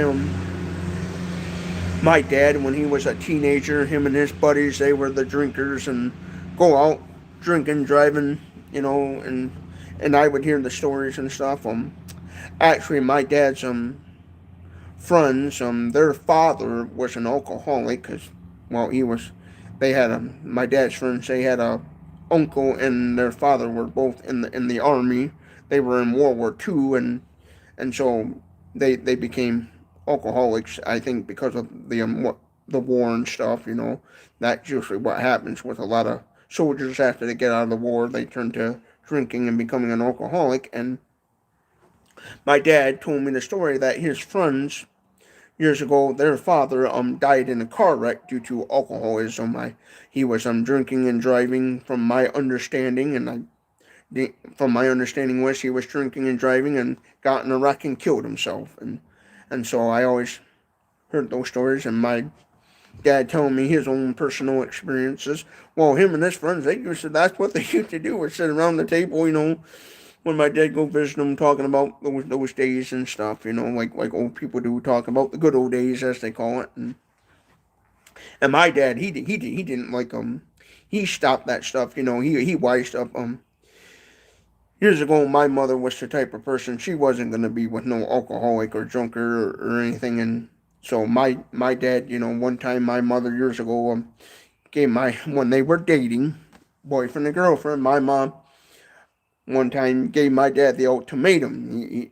She basically told him, you can go boozing and be the village drunk all you want, or you can have me. Which one's it going to be? And so my dad chose my mother, and that's why my dad never, when I was growing up, never cared to drink, because he knew my mother didn't like that stuff, and he wanted to be with my mother and stuff, because my mother grew up in a household with a father that just loved to drink, and so she's like, well, if I get a man, I'm not gonna be living with a drunken fool. So she told she one time gave my father the ultimatum, if you want me, you can have me, but you're not to basically lose the booze. And my dad loved my mother, and he's like, he knew he took my mother because he knew that was the good route to go and stuff. And so me, I would always think about that stuff.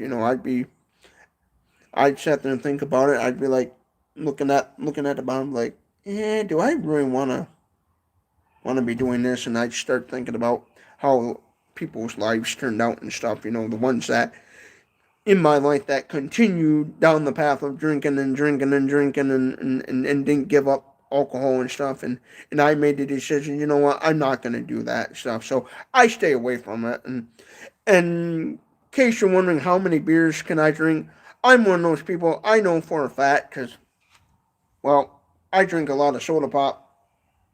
I know 100% for a fact I'm one of those people. I could drink and drink and drink and drink and stuff where I would be so hammered that if I would have became an alcoholic, I would have been by now sitting behind bars singing Johnny Cash, I gotta do my time, or I hear a train a coming, you know. So yeah. So so knowing how people from the past, that's what helped me stay away from drinking and stuff, and why I don't care to do that stuff. I done it in the past? Oh, 100%, absolutely. I have actually done it. I even back in the past even tried marijuana one time and stuff, and same thing with that. I don't care to do none of that stuff because I seen what that does to people, and I made the decision not to do it and stuff. I had an uncle years ago that was addicted to marijuana and drugs and stuff, and I seen what his life turned out and stuff. He died at a very young age. He was actually the first one on my mom's side of the family to pass away. My mom had a brother that for many years he had very bad diabetes, and he wouldn't take care of his diabetes, and he would because he wouldn't take care of his diabetes like you're probably supposed to, and because he was too busy doing all kinds of illegal drugs and stuff, and so it killed him. He died at a very young age. He was actually in his, I think, later 20s to early 30s when he passed away, and so yeah, he didn't he actually he didn't live very long. He was so skinny, and he couldn't see very good because of all the heavy drugs and stuff, and so he passed away from drug addiction and stuff is what killed him. So that's what told myself, hey, don't get involved in that stuff. Stay away from that. I was thinking about the past. That's how God made me stay away from that stuff. Yeah, trust me, there's some people out there that see me, under the glug glug glug. So yeah. Yeah, trust me, there's some stories. I was one of those guys that when I would sit in the bar, people would spread the rumors about. Yeah, so, yeah.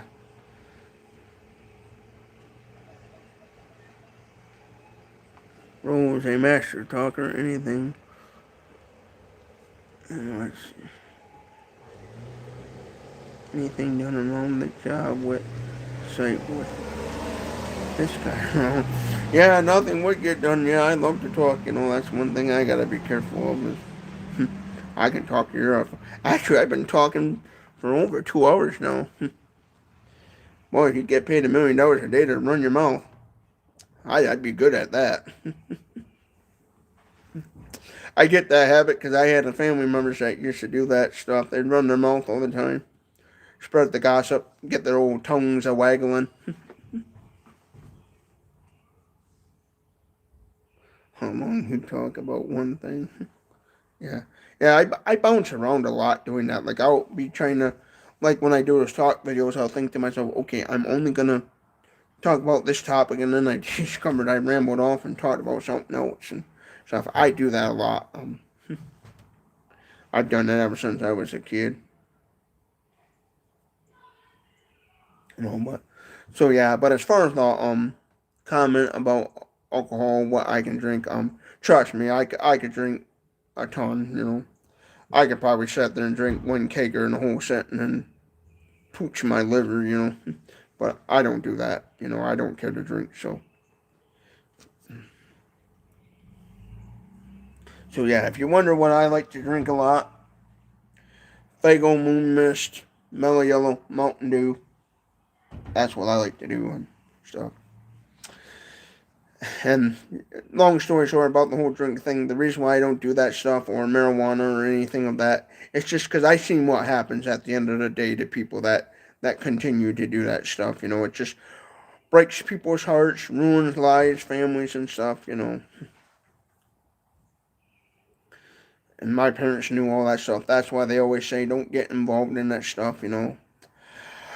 A saying that I grew up around, a saying I always say is fancy. I call alcohol fancy drinking. I always say fancy drinking don't get you anywhere and stuff. What's my phone number? What's my cell phone number? I don't give that out. I thought about that one time, buying one of those little track phones and having it set up where people could, if they wanted to, call me and stuff just for poops and giggle. Yeah, I personally, when it comes to fruit punch flavor stuff, I'm not really a huge fan of fruit punch, but I thought to myself, out of all the fruit punches I had, I thought that didn't taste too bad and stuff.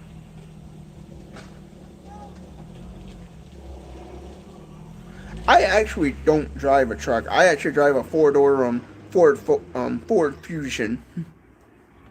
Yeah, Fusion, a Ford Fusion. That's what I drive, a six-cylinder Ford Fusion. I can't afford a pickup truck. I used to drive a 2000 Ford Ranger, but I got in a wreck with that, and so I had to get rid of that. What happened was that at the wreck, the Ranger I got in a wreck. I was turning left, and another car was coming in the other lane. I didn't see the other car coming. And we crashed into each other, and I ruined that. And even if I had that truck now, I it would have been sold off by now anyways, even if I wouldn't have gotten a wreck with that, because it was getting rusty and stuff. It was a beater with a heater, and then before that, at one time I had one of the old '80s Scottsdale 4-wheel drive pickups and stuff I used to have, and then I got rid of that because that was just a rust bucket.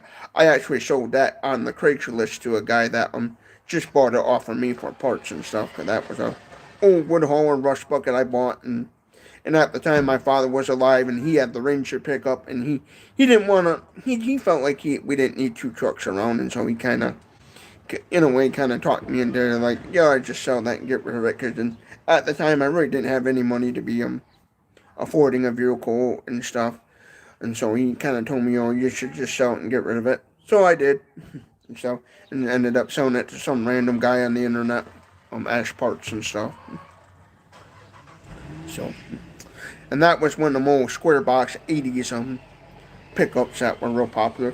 I wish I still had that today in the condition I had it when I first bought it and stuff, because that would have been great. Hold on a second. Let me turn on my porch light. It's getting dark. So.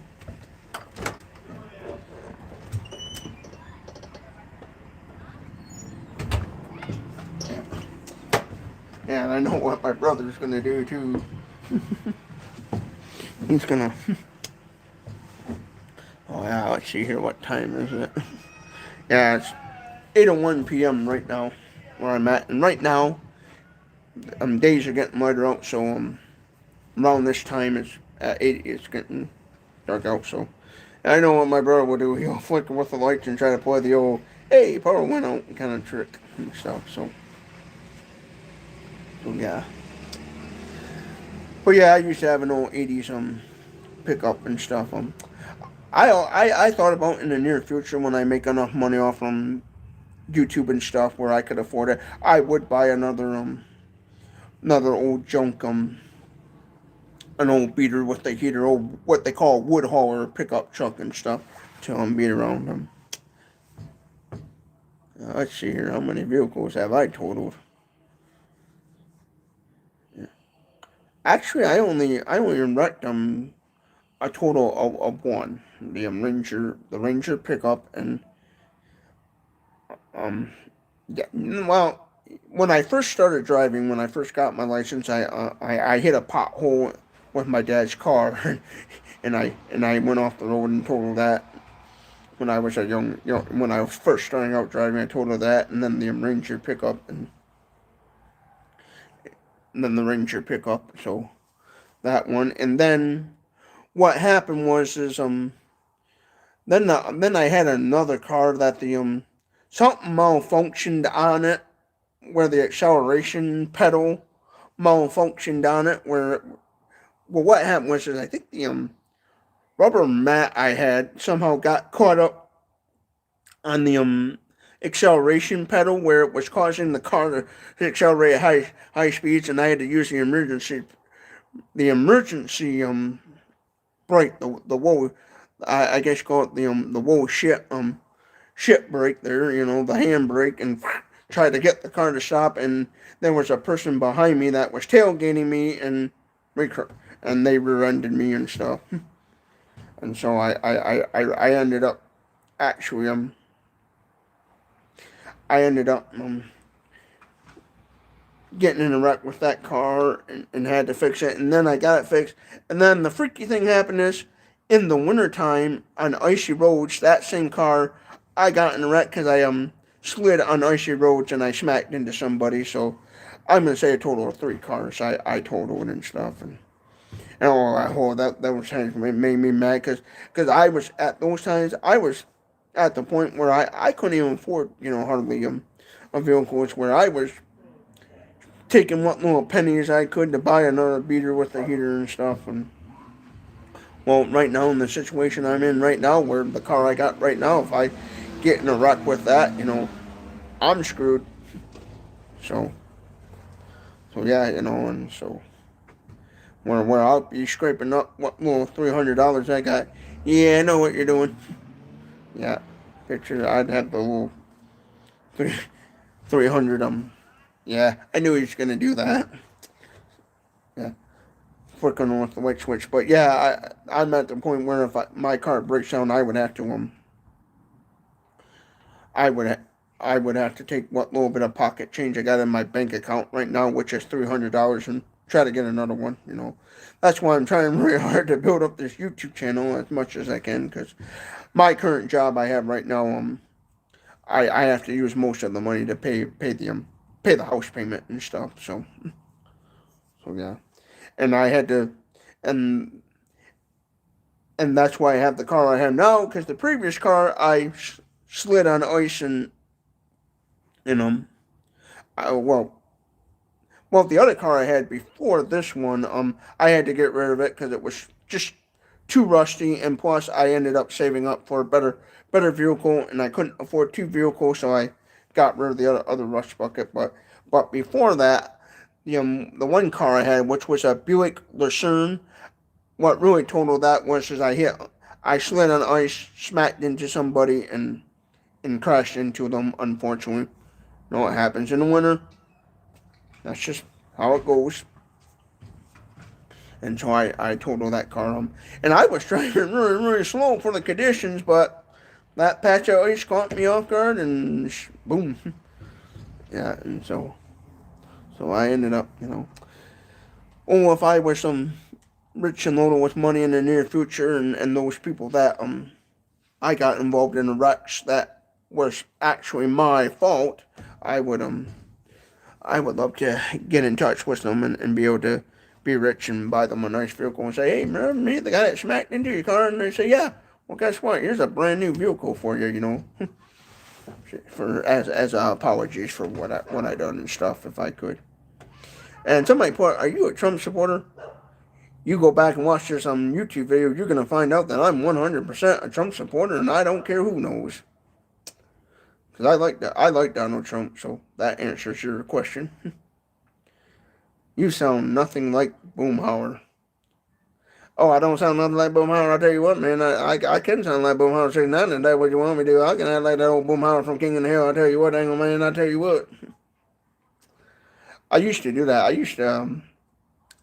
Well, I talk funny and stuff, so that's how I came up with the name with Boomhauer 69, because I really liked I always liked the show King of the Hill and stuff, and so I would always and I remember the character Boomhauer, so that's what came up. I came up with the idea for the name, because I remember, because I always talked funny from being hard hearing, so that's what caused me to come up with the nickname, and I knew Boomhauer from the TV show King of the Hill talked funny and stuff. But yeah, I could talk fast and stuff. I actually one time thought about doing auctioneering and stuff, because I was pretty good. I always liked that song by Leroy Van Dyke, The Auctioneer, and I used to like that song. And when I used to go to the karaoke bar, I used to sing that song a lot. I got a one double bid now two, what to go to, what you gonna do, make it two, ooh, what you gonna do, make it two, double bid now two, down two, what you gonna do, now make it three, double bid now three, what you gonna three, when you make it three, who give me 30 and stuff. So I always thought it would have been fun to do that. But my luck is I wouldn't be paying attention who was calling the bids, the bid callers, the guy saying yep, and I screw that up. but yeah, I used to do that song by Leroy Van Dyke at a karaoke bar one time, and used to sing that a lot. I used to like singing a lot of the old country songs and stuff, and the old rock and roll songs and stuff, and then sometimes, because it was in a small hick town, I would sometimes, just for the fun of it, do rap music, do a little bit of like certain rap songs and stuff, just to be different. Because I figured doing rap music and in a hick town karaoke bar, I imagine there was some redneck person sitting there drunk off their butt saying, "Dang, why is he actually doing rap music in a hit town karaoke bar?" Where people think like, "Man, this guy's nuts." But yes, I have driven on ice and stuff. Good stuff. Keep up working hard. You'll make it one day. Oh, I know. Message retracted. So that's somebody. Yeah, I know. That's why if I had the money, I in the wintertime would scoot to Florida and then come back to Michigan. Actually, what I would almost be tempted to do more is if I had money and wealth and stuff, I would actually hire me a personal driver, a personal chauffeur and stuff to cart my butt around and stuff. And that way, in the wintertime in Michigan, I could have someone cart me around, do things and stuff. Or I even thought about being need to kind of highball it down to like Florida or something, in the wintertime and stuff. But for what I want to do and stuff, I would probably have to stay. For the things I actually want to do, like building a home with shelter and stuff, I would most likely wouldn't be able to have the free time to move to another state. So I would just, for wintertime use, I'd probably just hire me a professional driver and stuff to cart me around so I can avoid having to drive on ice myself. Because I avoid as much as possible trying to drive in the wintertime and stuff, especially if I know the roads are bad. Sometimes with my job I gotta, so I do it, but it's one of those where I just go from my house to my job and then right back home and stuff, and drive very carefully and slow and stuff best I can, and try to do it as less on winter driving as I can and stuff. Hey, that is true. Blizzy Blitz 7832. He will switch topics eventually. Just gotta wait 10 minutes. Yeah, I do that a lot. I grew up around the what they used to call the shit talkers and stuff. I I grew up around guys that would sit there for hours on end talk about random stuff, or they would talk about their hunting trip, but they have to drag it right out, for hours on end and stuff. When my father would be like thinking to himself, like, "Oh, just get to the point." I'm one of those I can ramble on because I get that from my grandma Bonnie, my mom's mother. Because my mom's mother would call up on the landline telephone, call my mother, and like she could literally call my mother up from like 8 a.m. in the morning, and then around 12 noon, my mom would still be on the phone. Yeah, yeah, yeah, yeah. And the funny thing about my grandma was is she wouldn't pay attention to who picked up the landline telephone first, and sometimes she would pick it up just assuming it was automatically my mother, and she'd start rambling on and on and on, and then I'd be like, "Oh, hi, Grandma," and then she'd get real mad. She'd go, "Oh, you get on the phone, go get your mother," because she'd be talking about personal stuff, like she one time had a boyfriend, and I got an earful. One time she had a boyfriend, and when I picked up the phone, she just naturally assumed it was my mother and started talking about her boyfriend, and I said, "Young boy, I got an earful." I think that was the time I said to my grandma, "Grandma, I don't want to hear that." And then she got real mad. "Oh, you go get your mother." And and when my mom would hurry up and run out of the bedroom into the living room where we kept the phone and say, "Give me that," and stuff. Okay. What's one thing you are proud of that you accomplished? Well, I'm glad that I have a roof over my head. I'm glad that I'm able to keep and maintain the bills, a structure on my head, and keeping the house payments up and stuff. I'm grateful for this accomplishment of being able to own this house. Before I was just renting and stuff, and so I'm grateful for having the luxury of being able to become a homeowner now.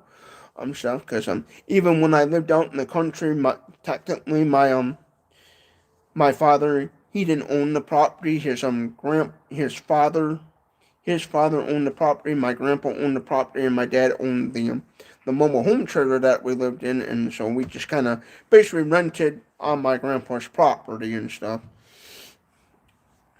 And so I'm grateful now that I can become a homeowner and stuff.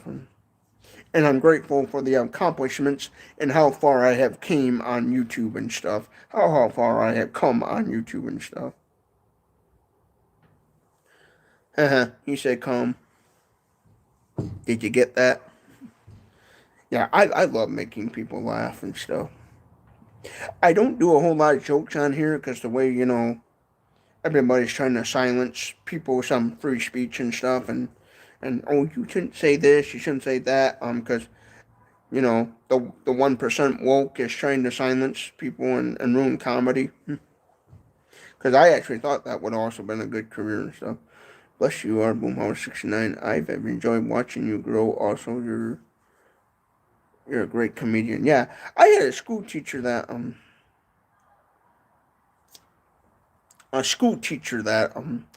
always thought that I would have done really, really good in comedy, and somebody said, "You speak mush mouth language. Stop it. You mean dirty talk?" Yeah, it flies out and stuff. I'm a lot better than when I was before talking dirty. Yeah, but yeah, I always talk funny from being hard of hearing and stuff. So sometimes I mumble and people are like, what'd you say? You gotta repeat that again." My grandpa would say, "Now, damn it, talk plainer. Slow down." But then again, I'd be good at a mumble rap. Yo, yo, yo, yo, yo, yo, boom, boom, boom, boom, boom, boom. So, I'd be good at mumble rap. That's why I kind of a little bit one time thought it would have been kind of neat to be an actual auctioneer because, talking fast would have been perfect for that. But yeah. Now, one thing I'll say this, when I was a kid growing up and I did have hearing aids, people used to say could tell a world of difference. Like when I was a kid, without looking at my ears and seeing the hearing aids, you could just tell by the way I talked that I had my hearing aids in or I didn't have my hearing aids in. But the reason why I don't have hearing aids now is because they cost thousands of dollars. Because back in the 90s and early 2000s, it for one hearing aid in the 90s, it cost $1,200 for one hearing aid for one ear. So that was $2,400 for 2 years, and for two hearing aids, that would have been $2,400 and some tax and stuff. And I'm fat and overweight. I don't know how high I can jump, but yeah, it's just a price. I talked to some people at the store I work at that order folks that have hearing aids and stuff, and they personally told me right out that there's cost a lot of money. Like one guy I think said cost like $7,000 just for the hearing aids he's got and stuff. So I know they cost a lot of money, but yeah, some people can understand me perfect, and some can't. For the most part, it depends on, I would say, how much time you've been around Southerner people. You know how Southerner people talk. Dangle dangle boom man. I've always had people thought that I was from the South, and then when they hear my father talk, they'd be like, "Oh, he's from Michigan and stuff." And so, because I always, as a kid growing up, would always act like a redneck and stuff, and do kind of like redneck comedy and stuff, kind of like Jeff Foxworthy and stuff. Because I always thought I sounded like some old hillbilly hick and stuff, and so that's what inspired me to always make people laugh, is because the way I talked and stuff. So some people can understand me, and then there's some people like, can you repeat that and stuff, and it's understandable. That's why at my job sometimes I don't talk a whole lot to people and stuff. I try to kind of keep it sweet and simple, because I always keep that in mind when socializing with people, that there's always going to be those people that are not going to be able to fully understand what I say, and then there's some that are going to not have a problem whatsoever understanding what I say and stuff. And so I'm always be courteous and cautious of that stuff. So at my job, a lot of times I kind of keep to myself a little bit, just out of kindness and in respect for those that would have a hard time understanding me and stuff. And then too, I also figure, people are busy and they ain't got a whole lot of time to spend, shooting the shit, chit chat stuff. But yeah, so that's why I always keep that in mind stuff when socializing with people. So that's why I don't get frustrated when people say, "Hey, can you repeat that?" Because it's like, well, I understand, and I try to be my best, okay, talk pointer and stuff. My grandpa used to do that, no talk pointer. So yeah. Now, if I had hearing aids right now, my voice would be completely different, where you would see a world of difference, where you'd be like, wow, he talks better and stuff. Because I know, because when I was a kid, I had hearing aids, and that's how I knew about that. When I had hearing aids in, I could hear better, so I would talk better and stuff. And yeah, so when I'm making thousands of dollars on YouTube, like $6,000, $7,000, I'm going to be walking into a hearing aid clinic saying, "Hey, I need hearing aids." Because matter of fact, the last time I checked, the hearing aid clinic that I used to go to as a kid is still in business. So I just go to them and stuff and get tested. Because what they do is, before they get you hearing aids and stuff, they test your hearing to see where your hearing level is at. And then they use their test to see what kind of hearing aids you need, and then they squirt some gooey stuff in your ear to create a mold of your ear, so that way the hearing aid will be custom fitted to your ear. That's why hearing aids cost so much, is because they gotta custom fit them to your ear. They gotta make a mold, send that mold to a company to make the hearing aid so it will fit in your ear perfect, so it doesn't fall out, and then you're like trying to look around for it and stuff, or you're walking down the street, it pops out, and then it's gone forever. So yes, so some people that are more familiar with southern accents and certain kind of odder accents, they would be able to understand me better versus somebody that's not familiar too much, I would say, with a lot of different type of accents and stuff. So basically, if you've been around a lot of more southerner people from the South and stuff, you're gonna have probably a better time understanding me and stuff. Because like when I would sit there at the bars and stuff and socialize with people and being a drinking fool and stuff, there would be some people that could fully understand me, and then there were some people would say, "Hey, I need an interpreter," you know. There was one guy I knew that I was friends with, and he would be like, "Oh, I know what he's saying. I can interpret." And I joke about that with people and stuff. So yeah. So that's why I understand why my YouTube channel is not growing as fast as some other channels would, is because there's going to be a lot of people that are going to watch my videos, and they're going to have a hard time understanding what I'm saying and stuff. So they'll just click off and then say, "Oh, I can't hear what this guy's saying or understand him," so they'll click off on it and stuff. So I take that into consideration when doing the YouTube channel and stuff. And that also what inspires me a little bit to do to do YouTube and social media stuff, is to encourage other people that may have some sort of disability or something out there, to inspire them to, hey, get out there and do something with your life and stuff, and not, let your disability don't let your disability get in the way and stuff of wanting to accomplish something in life. Don't forget your voice matters, right? So, I had an old senior citizen. This was months back, and he told me that hearing aids he had cost around $7,000. As for the ones he had, so I assume nowadays they were more of that. Now, back in the 90s and early 2000s, when I had hearing aids, the hearing aids I had back then, they cost $1,200 for hearing aids. $1,200 for one hearing aid, and that was two.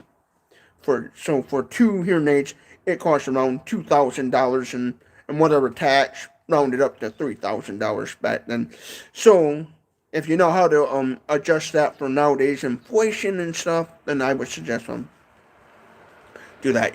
Get on the computer, type in what the Google search engine, what the inflation would be and stuff. So I imagine around probably now $5,000-6,000 for hearing aids. I haven't looked into what the current prices are personally myself. I just went by what somebody had told me that what cost them and stuff. At my job, I could later on in the future get insurance, and insurance would help me pay for that as well and stuff. And that's an option I thought about too. But since I'm kind of more focusing on wanting to make YouTube a full-time job, I kind of don't worry about that too much right now. I look at it when I have my own money to be able to physically pay it out of pocket, then I will get hearing aids and stuff. And you'll definitely, I know for a fact, on when that day comes, will know a difference and stuff. Yeah, that's why when I was growing up, my parents had to put me on Medicaid and stuff. They had to go to the government and ask for help and say, "Hey, my kid needs hearing aids. I can't afford it." And we had to, beg the government for help. Unfortunately, so yeah, I got government, assistance and stuff. But since my dad had a job and stuff on that, they based what we could get off what my dad made, because my dad had a job. There was a lot of times where my mom would be told by doctors and stuff when she had medical problems, "Oh, Mrs. Voorhees, you should try to apply for this and apply for that." But because my dad had a job and stuff and was actually trying to work and trying to be somebody and not just be a lazy moocher off the government system like a lot of people do nowadays and stuff, he took they would my mother would apply for something that a doctor would tell her, "Oh, you qualify for this and this and this." And a lot of those government programs would deny my mother because they would simply say, "Oh, your husband makes too much money." Or even in my situation, there were some things where they said that my father made too much. Like one time my mother tried to apply to get from government welfare, tried to get it where applied to where we would have got money off of me. But because they thought my dad made too much, they said, "Oh, we will not give you cash assistant help with your children because your husband makes too much and stuff." So we had gotten denied a lot of programs because they thought my father made too much. Because when you're on government assistance and you have a job, you're only allowed to make so much money and stuff, and they really are picky on that stuff, and which is understandable. And my father understood that, and stuff. So I did get a Medicaid and stuff when I was a kid growing up, and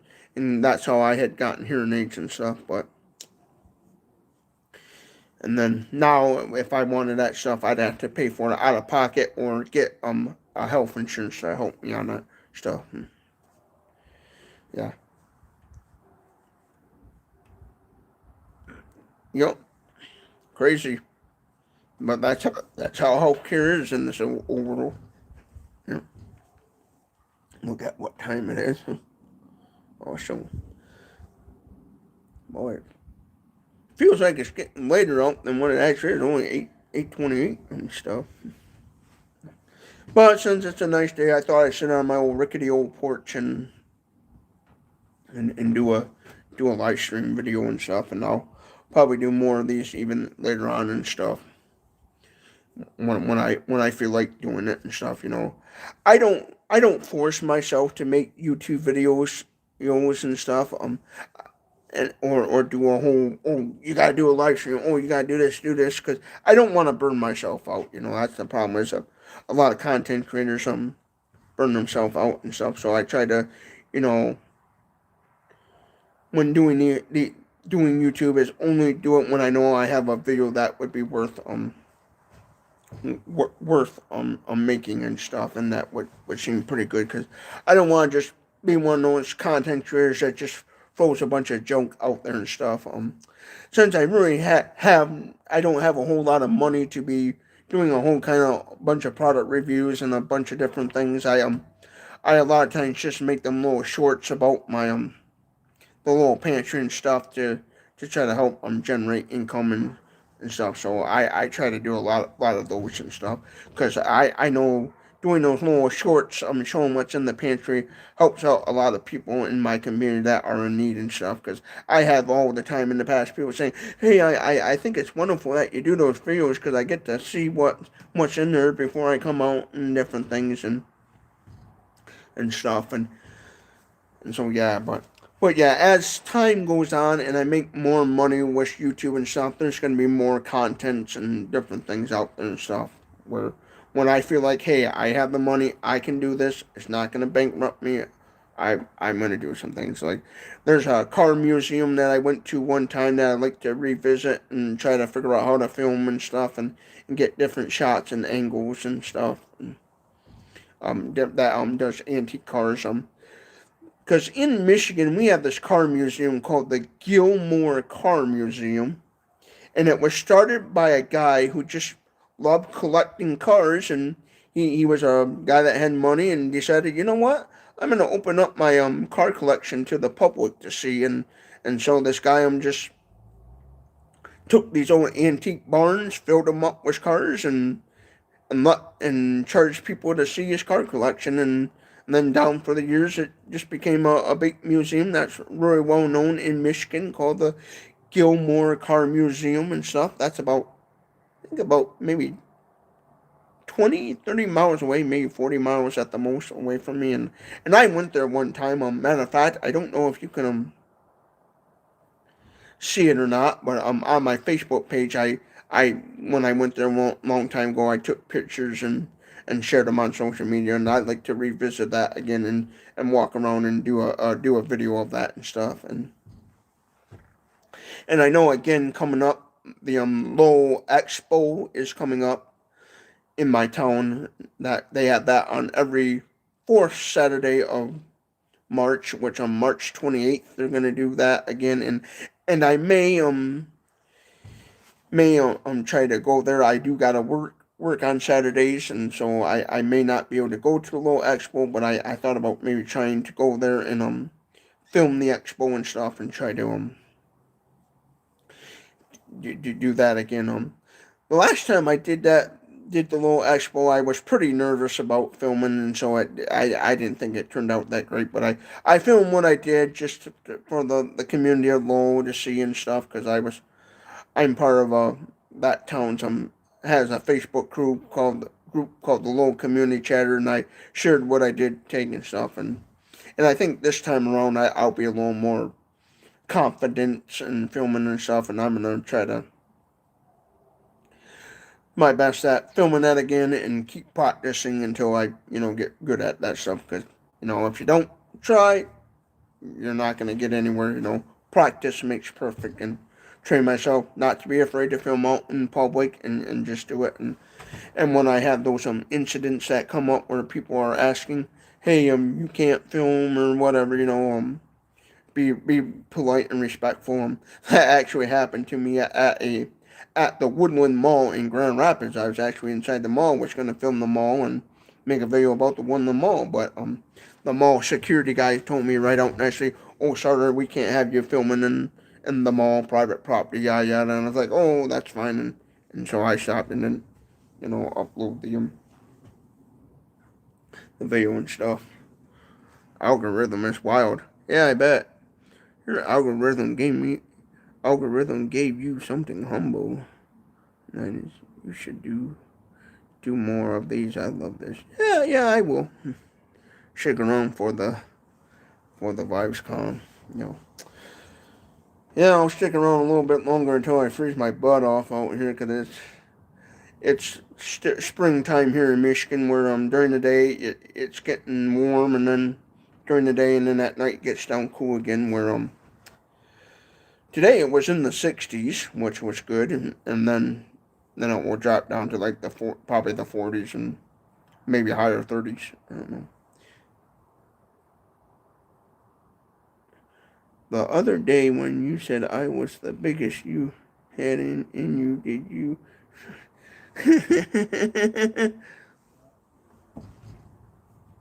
Yeah, I know what that troll's trying to do. Because I did mention in the comments, where you want to troll. I'm big on. Well, that would depend on what, okay, Paul Decker 9900. The other day, when you said I was the biggest you had in you, did you really mean it?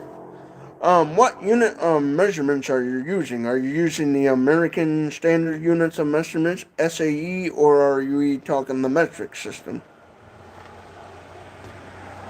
Hey, buddy, I don't know.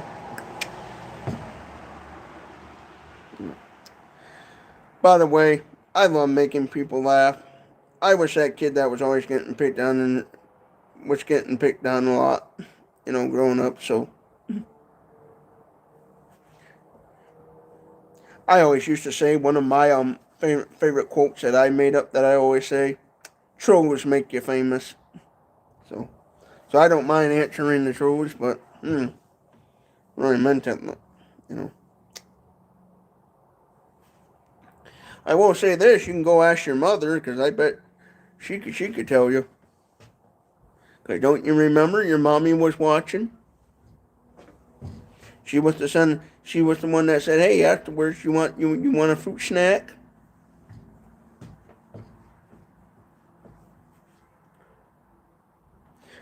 Because I remember you said, "No, mommy, I want your boopy.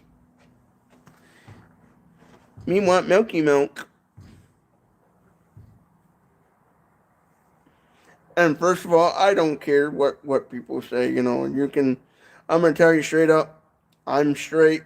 I don't swing that way, but hey, if you want to swing that way, that's all on you, buddy. I don't mind joking around. And personally, I don't care what people think of me.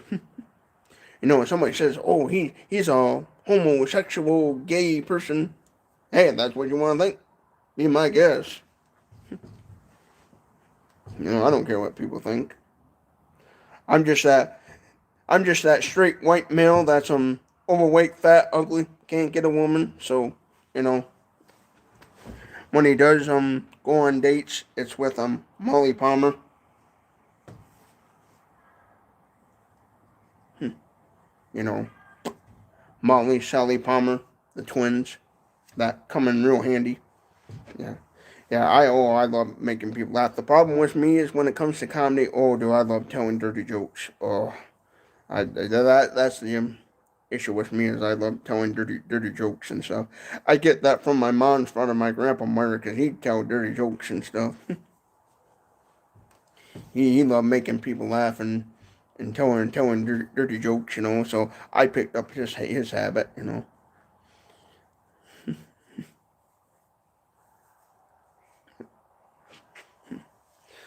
I think one time I'm sitting in a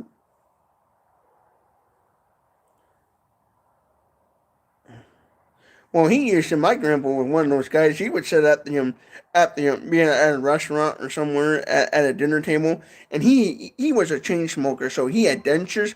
He'd be sitting there wallowing some dentures around in his mouth. He would have to be pointing with his dentures in his mouth and pop them out and stuff. Grossing people out while they're trying to eat their meals. I remember one time he for a joke he shot his dentures out of his mouth, and we was all at I think it was like some sort of wedding or some sort of special event where the family was all at a nice restaurant and stuff, and he shot his dentures out and they landed on the floor, and this other old lady sat next to him, and she looked down looking like you, and he goes to her, hey, excuse me, miss, would you mind helping me pick those up? Yeah. He goes, would you help me pick those up for me? He goes, don't worry, they're not gonna bite. They're not in my mouth. And the lady looked like you. I'm not touching no thing. She goes, well, because I would pick them up myself, but oh man, I got a hiccup in my giddy up. So, so yeah. so he used to do that a lot.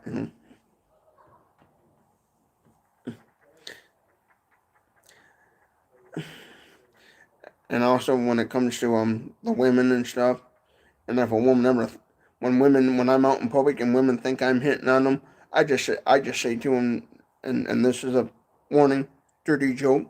I would say to those a women, I would say, oh sweetie, trust me, you got a tampon in your purse that could do a way better job than this boy ever could do.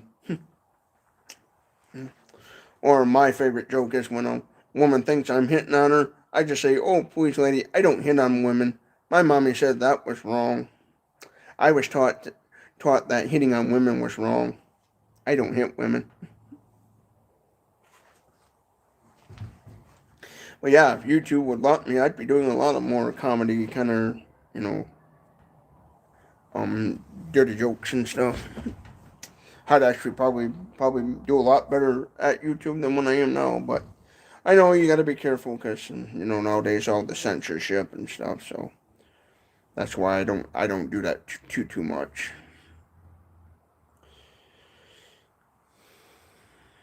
And then also another reason too is I wouldn't want a bunch of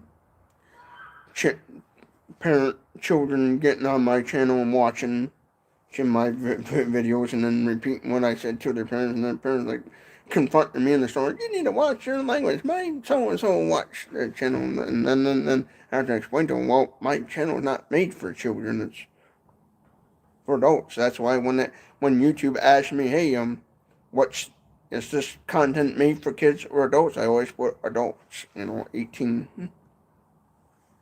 When you upload a video and they ask you what your content, what age group your content's for. But yeah. Let's see what time it is. I will say there's 21 people in the stream. I think this is the maximum I ever had in the stream. I remember in the past I'm done. I did one time on Periscope, back when Twitter had Periscope before they took that down, and I remember goofing around live streaming on there, and I would have like maybe one or two, three people in live streaming and stuff, and I just thought of that because I forgot about that, but yeah. I know a long, long time ago in the past, I don't know if they're still on my YouTube channel, I tried on my old internet connection live streaming, and it was just all laggedy, weird, and the funny thing is I didn't realize it until after I shut the live stream down and I go back to play the video, then I'm like, and so I learned, yeah, because I had a very old at that time wireless internet router and stuff, old internet equipment, and I didn't realize that that was the issue. Because then once I upgraded the wireless router I had to a newer router, it made my internet speeds a lot faster because I didn't realize what was slowing at the time my internet down and stuff. I wasn't really thinking about it because at that time I wasn't really thinking much of YouTube and uploading videos. So for what I was doing at the time, my internet was working great until I started doing. Then I started doing videos and stuff on the internet, messing around with uploading videos and live streaming, and then I started to realize, this internet's crap. And then I realized, oh, it's my router's actually crap, and because the router I had was really, really old and outdated, but it still worked, so I kept using it, and then finally I I made the upgrade, and then I upgraded to that. That made the internet better, and then later on, my brother, decided to switch over to another internet company that offer better, faster speeds, and now I have the internet I got now, which is way, way better than what I had before, and definitely way, way better than what I had during during the days of dial-up internet. Because when I was growing up, I was one of the last people to finally, probably in the whole United States, to switch over from dial-up to high-speed internet. It wasn't until like 2011 or 2012 when I finally got high-speed internet. Because I remember being in high school still using dial-up internet while everyone else had already switched over to high-speed internet, and I was like the last one, and people would be like, you can get high-speed internet for around the same price of dial-up, but, it was one of those things, hey, for what we did at that time it worked, so why, fix something that ain't broken, and plus my father said right now, he said, yeah, I'm not, I'm not buying high speed internet. My dad's like, I'll buy dial up, but if you want high speed internet, get a job and get it yourself. And so that's what I did. That's how we ended up getting internet and stuff.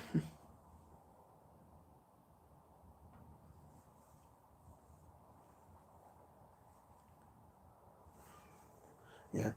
Yeah, because my porch is a really old porch, and it has in the center of it a one old style 60 watt light socket. And I'm directly under it, basically. That's why the outside light streaming is doing really, really good and stuff for lighting and stuff.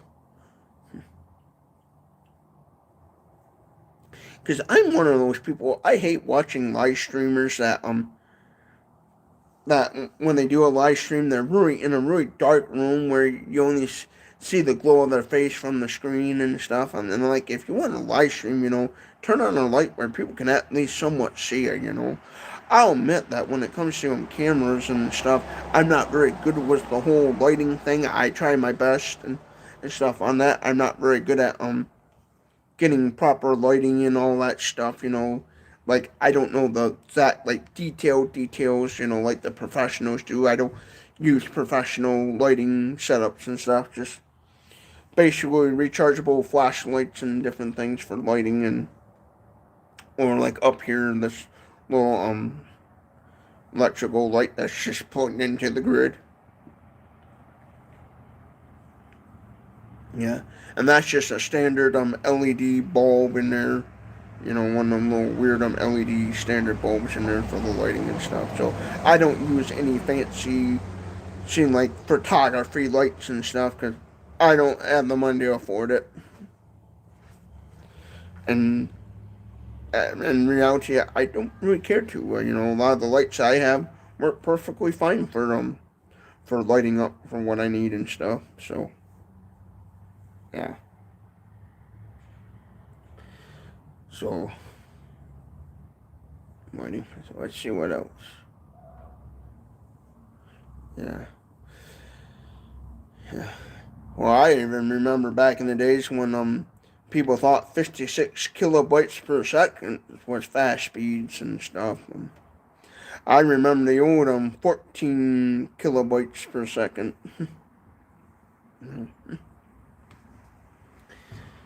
I remember, what was it, 14.2 kilobytes per second and stuff. Where some back in the day, fast internet was the basic internet speed. Because I remember in the 90s and early 2000 when everyone was using dial-up internet, you had two speeds. You had two types of dial-up modems. One was like a 14.k dial-up modem, which was usually the cheaper internet modem you could buy at the time, and then 56 kilobytes per second was your maximum speed internet modem you could get at the time, and which was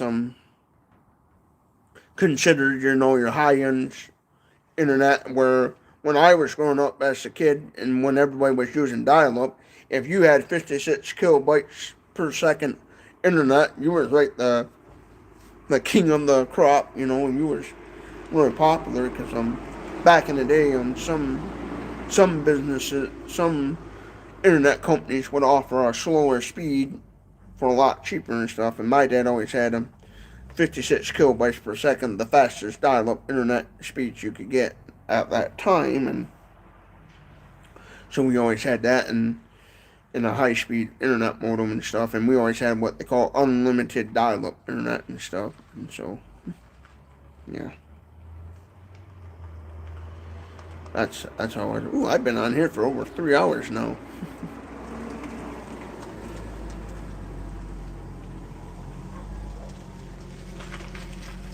Well, yeah, this doing this live stream was just a spur of the moment, just to see what it would be like on this internet connection, and see if anybody would join in, if it'd be just for poops and giggles. And I'll probably do some of these later on, some other time too, as well, more and more and stuff. And then I thought, and the only reason why I activated the super chat thingy on this live stream stuff is because I know if I didn't, somebody would be in the comments saying, "Why can't I send you a super chat?" and stuff. So I just turned that on just to, let people send super chats and stuff.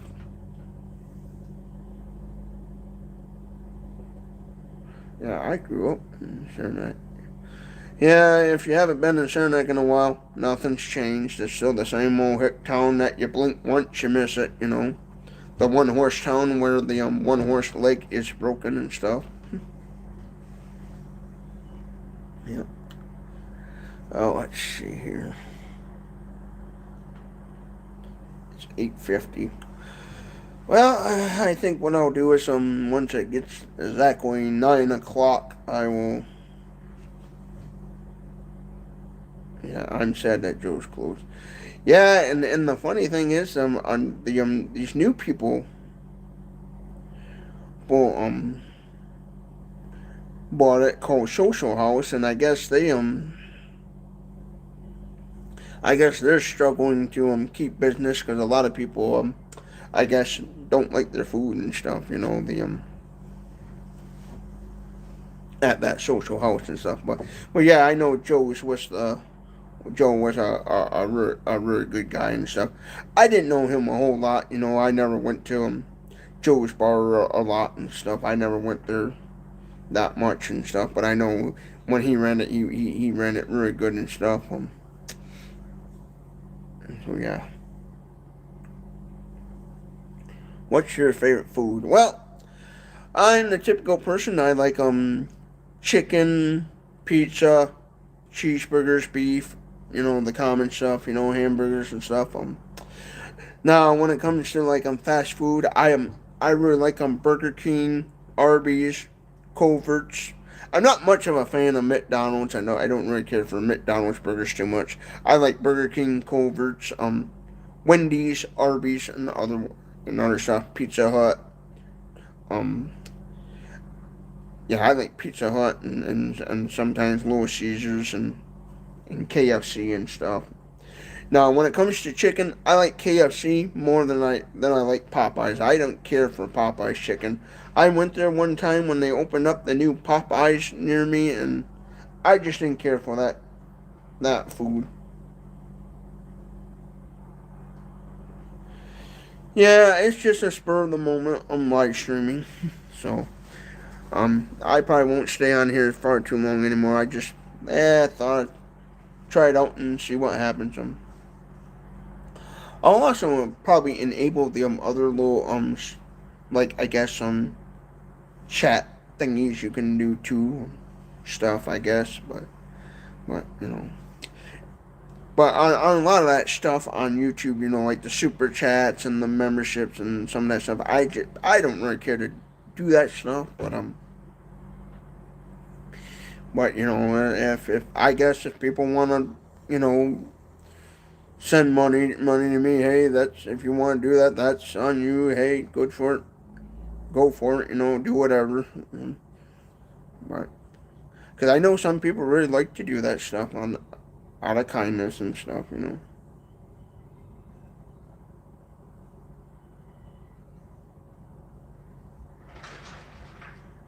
Yeah.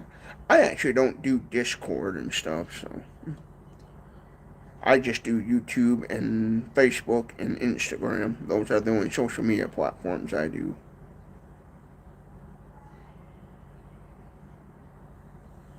Yeah.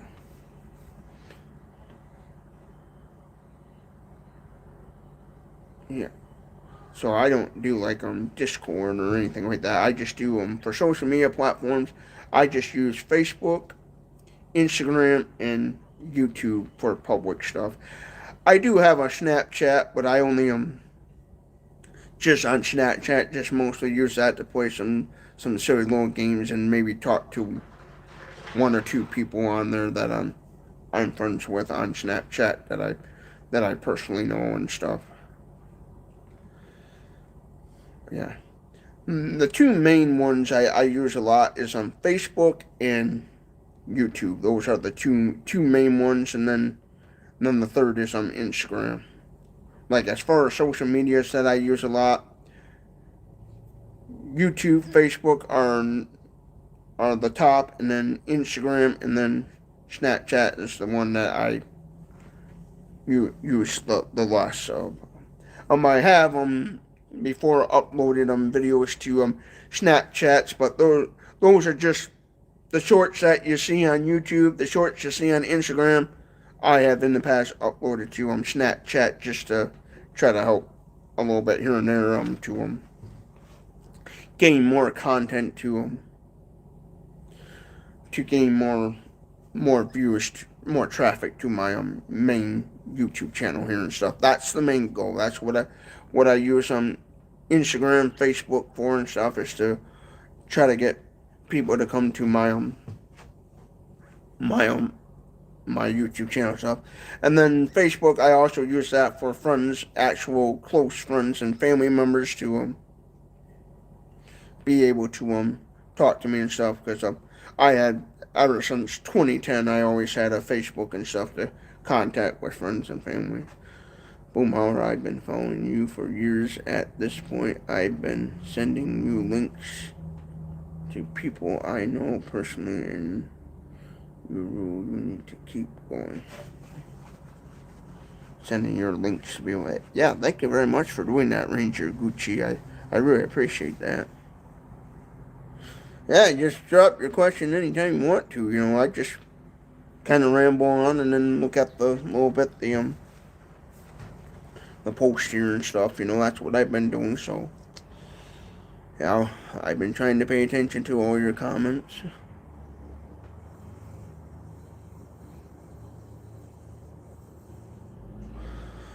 Oh, for the president candidate, I would do J.D. Vance.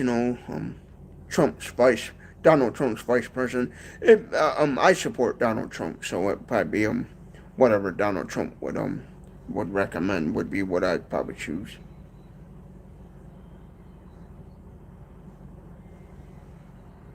Yeah. Yeah, I try to be as honest, open and honest as much as possible on the internet and stuff, and not try to hide anything, because I figure eventually people are gonna find out about it anyway. So don't Yeah, I've heard they talk about that and stuff, about him trying to run, using some sort of constitutional amendment to try to run for a third term. I know way years ago in like the 1800s years ago, they used to let people run as many times as they wanted to for president, and then they put a cap where presidents could only serve up to 2 terms. But I know Trump was going to try to find some legal loophole where he could possibly rerun again as for president of the United States. I've seen videos where they talked about that and stuff.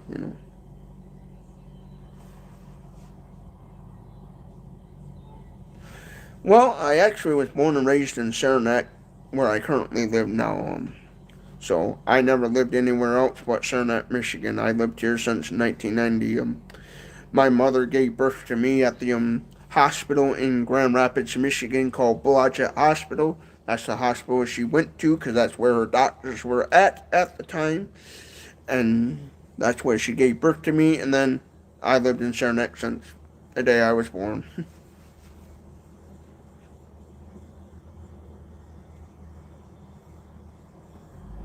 Right. There's some things she could do to simply become president of the United States again for a third time and stuff. I know they talked about that stuff, and I think Trump's I think was even trying to do something to get it and stuff. I was raised by wolves. Well, then you'd be a little bit like Bam Bam on the Fred Flintstones. He was raised by dinosaurs.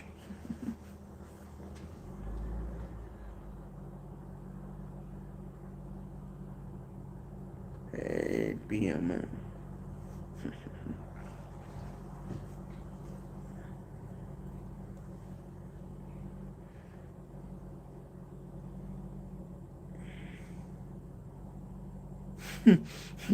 Forest Trump.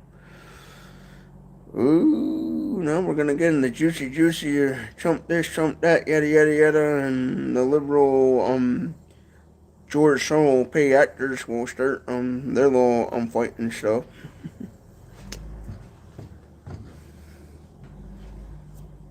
Oh hey, George Soros gotta get his money's worth. As a decent human being, honestly can't understand how anyone, even with that brain cells, can support Forrest Trump. He's a heck of a lot better than Joe Biden was, and stuff.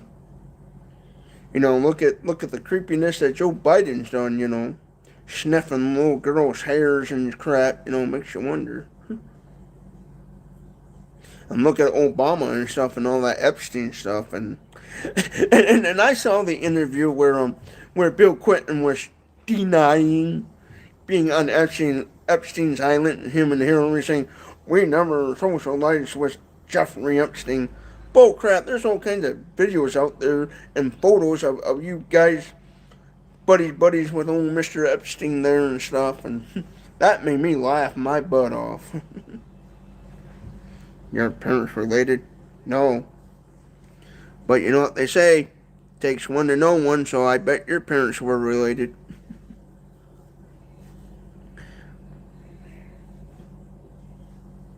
You fucking... Yep, that's what you do. Never give up. Keep going, and one day you'll make it. And if you don't, you can say, hey, at least I tried.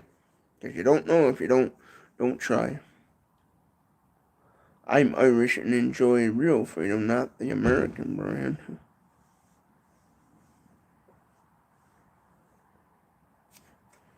Trump is a thousand. No, he isn't. You realize that in 2006, Donald Trump was the one that reported to the police about Jeffrey Epstein? Have you really, Marie 0810? Have you really actually looked into that instead of watching CNN and listening to what NBC, CBS tells you? Have you really looked at the files yourself and really dug deep into that and done actual real research of your own instead of what mainstream media told you?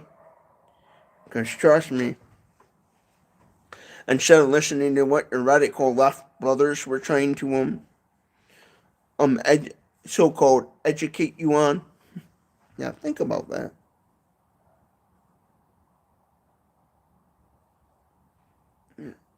Yeah,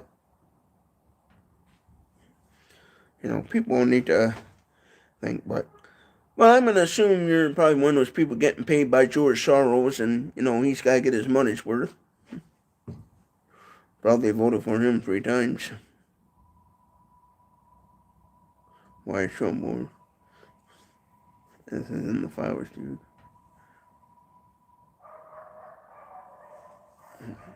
Why you want to do your files around? Like, yeah, sure you do. Yeah.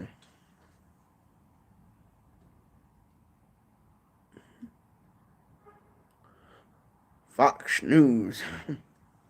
Actually, I don't even watch my television because if I actually wanted to turn on my television set right now, I'd have to have some outdoor antenna to pull any TV in, and I don't watch all that wokeness.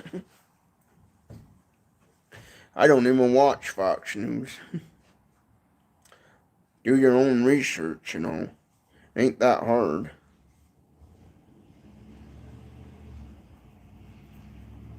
You know. That's why I don't like talking too much about politicalness because it just everybody starts fighting and wanting to name call. Oh, you're retarded. You're this, and oh, you're a prejudice. You're a racist. And and the funny thing is, these people just because you support a certain political, they always assume, oh, you're racist. You're this. You're that, and stuff. And that what gets me.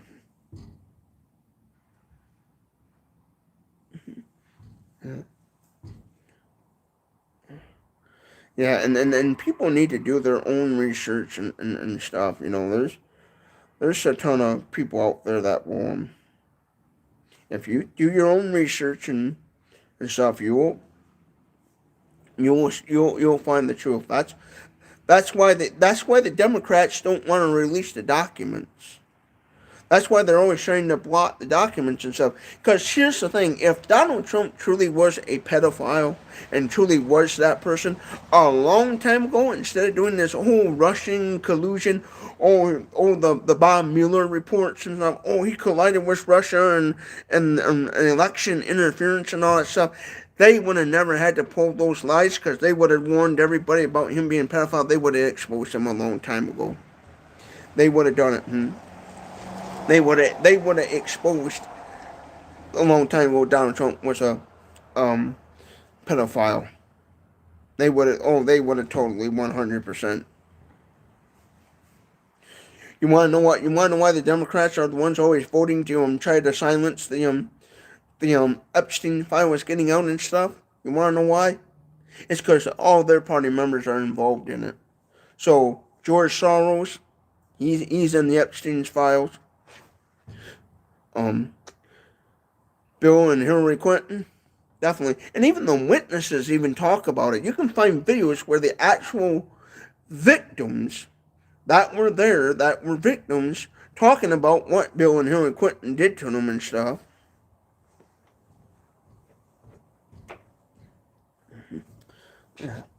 And even in the Republican Party, there's even Republican candidates that were even on Epstein's island and stuff. And those people, I wish they would step down. Anybody. You know, I'm not saying that the Republican Party is out of the clear. I guarantee you, there was Republican rhino Republicans in that doing some Epstein bull crap too. So yeah, there's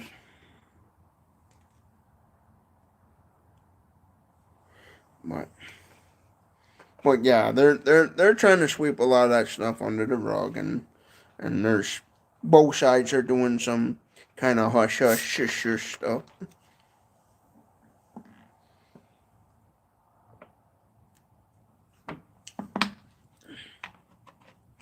Actually, this cheap microphone, I'm actually shocked at how well the battery's been holding up. Because this microphone I'm using is just a cheap $20 microphone that I bought off of Amazon. I'm actually surprised how well it's actually holding up. How long the battery's lasted. Yeah. But it did have really good Amazon reviews, so that's why I bought it. It had like over like I think 18,000 like Amazon reviews and stuff, and so yeah. So yeah, they're in Hollywood, conservative Democrat, everyone's on both sides of the party has done something bad. There's somebody out there that has done bad. Even Donald Trump in his past life, he has done things that he shouldn't have done and stuff. And that's one thing the mega movement, the megas, the mega supporters and acknowledge. They even acknowledge that, hey, Trump, yeah, he slept with Stormy Daniels. Yeah, he cheated on his wife and done some things in the past that God wouldn't like and stuff. But, and stuff, everybody's guilty of committing sins and stuff. Even me. I've committed sins in the past and stuff. We're all sinners, I told lies in the past, and I even told lies in the past and stuff, and even walked down the street and saw a pretty lady and thought dirty thoughts and stuff, because the Bible talks about that too. If you think about stuff in the mind, if you're thinking about sexual stuff in the mind, you have sinned. The Bible even says if you committed one sin, you have committed them all. That's why Jesus Christ died on the cross for our sins, so we could have the opportunity to have eternal life and come to him and worship him and stuff. And that's what I try to do a lot, because we are all sinners until the day we pass away. The wages of sin is death. So, yeah. So that's what, and a lot of the leftists will say, oh, no mega supporters, they think Donald Trump is a perfect person and blah blah blah, and if they really sat and talked with true mega supporters, they would even acknowledge that even Donald Trump is not a perfect person and has some skeletons in his closet and stuff too. Yeah. And I heard about that Stormy Daniels, telling everyone about sleeping with Donald Trump and Donald Trump giving her hush money, and what I gotta say to that is if Stormy Daniels was paid hush money to shut up about sleeping with Donald Trump, and she went public about it, shouldn't she have to pay the hush money back?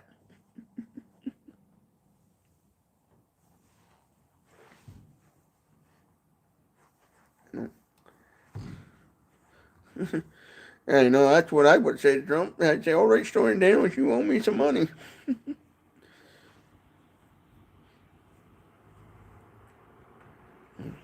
If I remember right, I think that Stormy Daniels, she was like some famous porn star or something.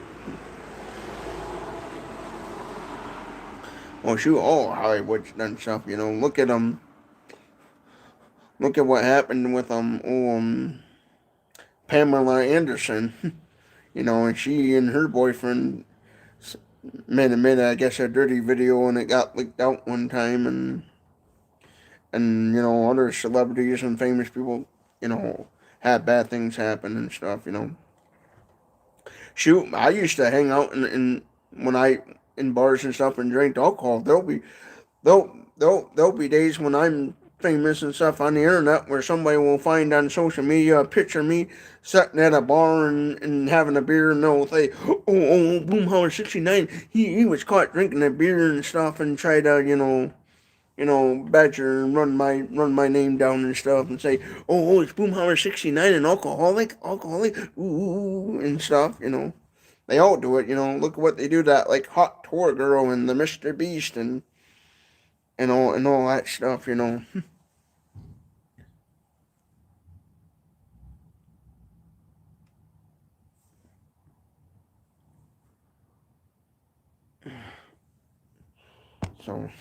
So yeah, it happens to all famous people. If you've done something in the past, it's gonna come to light. So why not?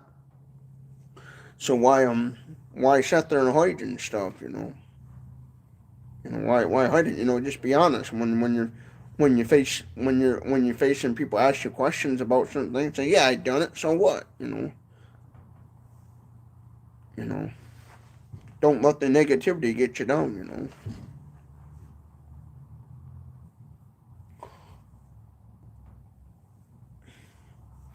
Oh, I remember in the past, in the past being at some bars and stuff, and some women would say, "Hey, I heard rumors that you're creepy and stuff," and women would say, "Oh, I heard you're that creepy guy and stuff," and I joke with them. I go, depends on what kind of creepy we talk about. Are you talking about like Jason Voorhees type creepy, or Hannibal Lecter, what was it, Buffalo Bill there, and stuff, and people would and the women would laugh and stuff.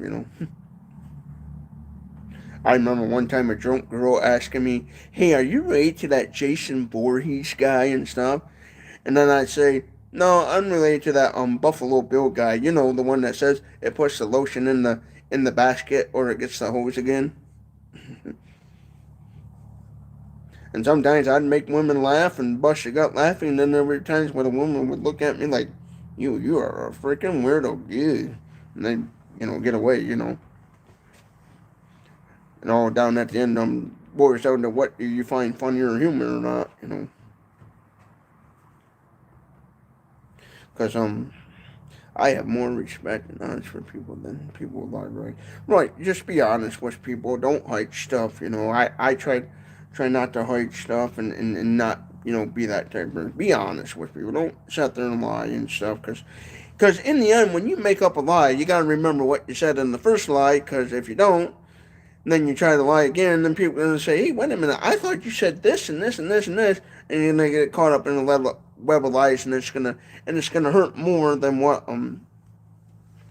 it would have been if you just simply would have been honest right from the get go. Same thing when it comes to women, lying to single guys about having boyfriends and stuff when they know they're 100% single, instead of lying to a man saying, "Oh, I have a boyfriend and stuff," or "Oh, I only talk to certain people." Just be honest with the person. Don't lie. Just say, "Hey," if you're a single lady, and instead of lying to the guy about having a boyfriend, just be honest with them. Say, "Hey, I'm single, and here's why I wouldn't date you."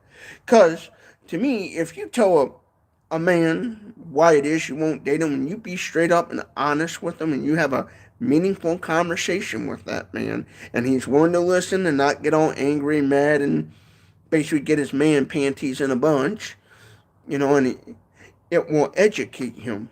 It will help him so later on he can to better find that woman. Because if he really wants women like you, if you're a guy and you're looking for a specific type of woman, and that specific type of women are telling you why they don't want to date you, then think about that, and it will help you, in the long run, get whatever it is, whatever type of woman you're trying to get and stuff, and women should do that because it'd be more helpful and honest.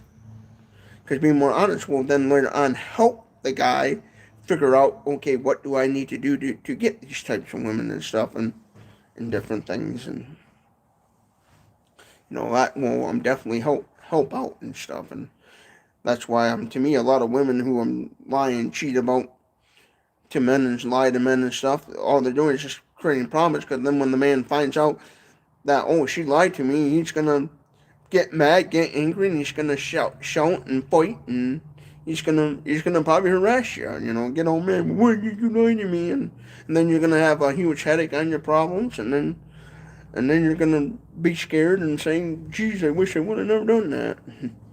And then it's gonna hurt you, and Because then what that guy's going to probably try to do, he's going to later on try to figure out how to seek revenge and stuff. That's how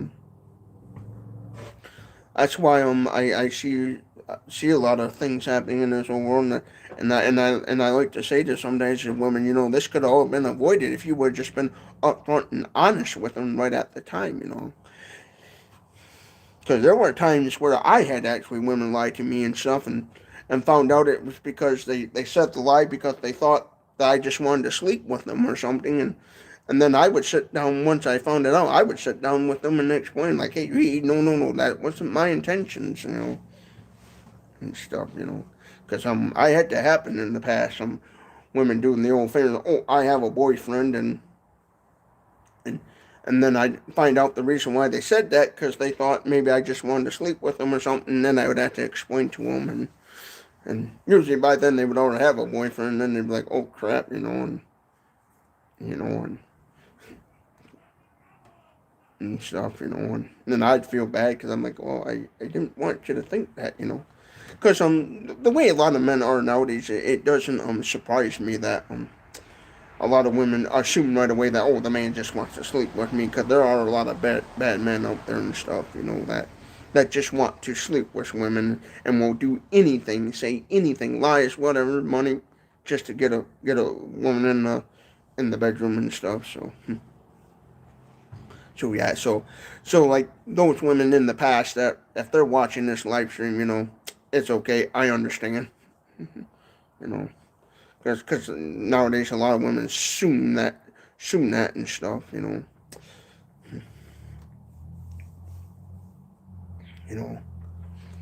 because a lot of women I've seen a lot, that I've been around. A lot of them are always chasing after who men who only that have money, looks, and fame. I notice a lot of women tend to go towards those kind of guys. From what I have seen in my personal life, I know not all women are that way. Not all women are that way, but a lot of the women I meet, that's what they seem to be. Always trying to go for is get the money guy, or the guy that has very good looking or stuff. And I'm always like thinking to myself, well, wait until he turns 80, 90 years old, because looks fade away, money disappears, and fame can go away. Like here on YouTube right now, one day I could be a rich millionaire or YouTuber, and then the next day I could be a nobody and stuff. So that stuff don't last forever. So if one day I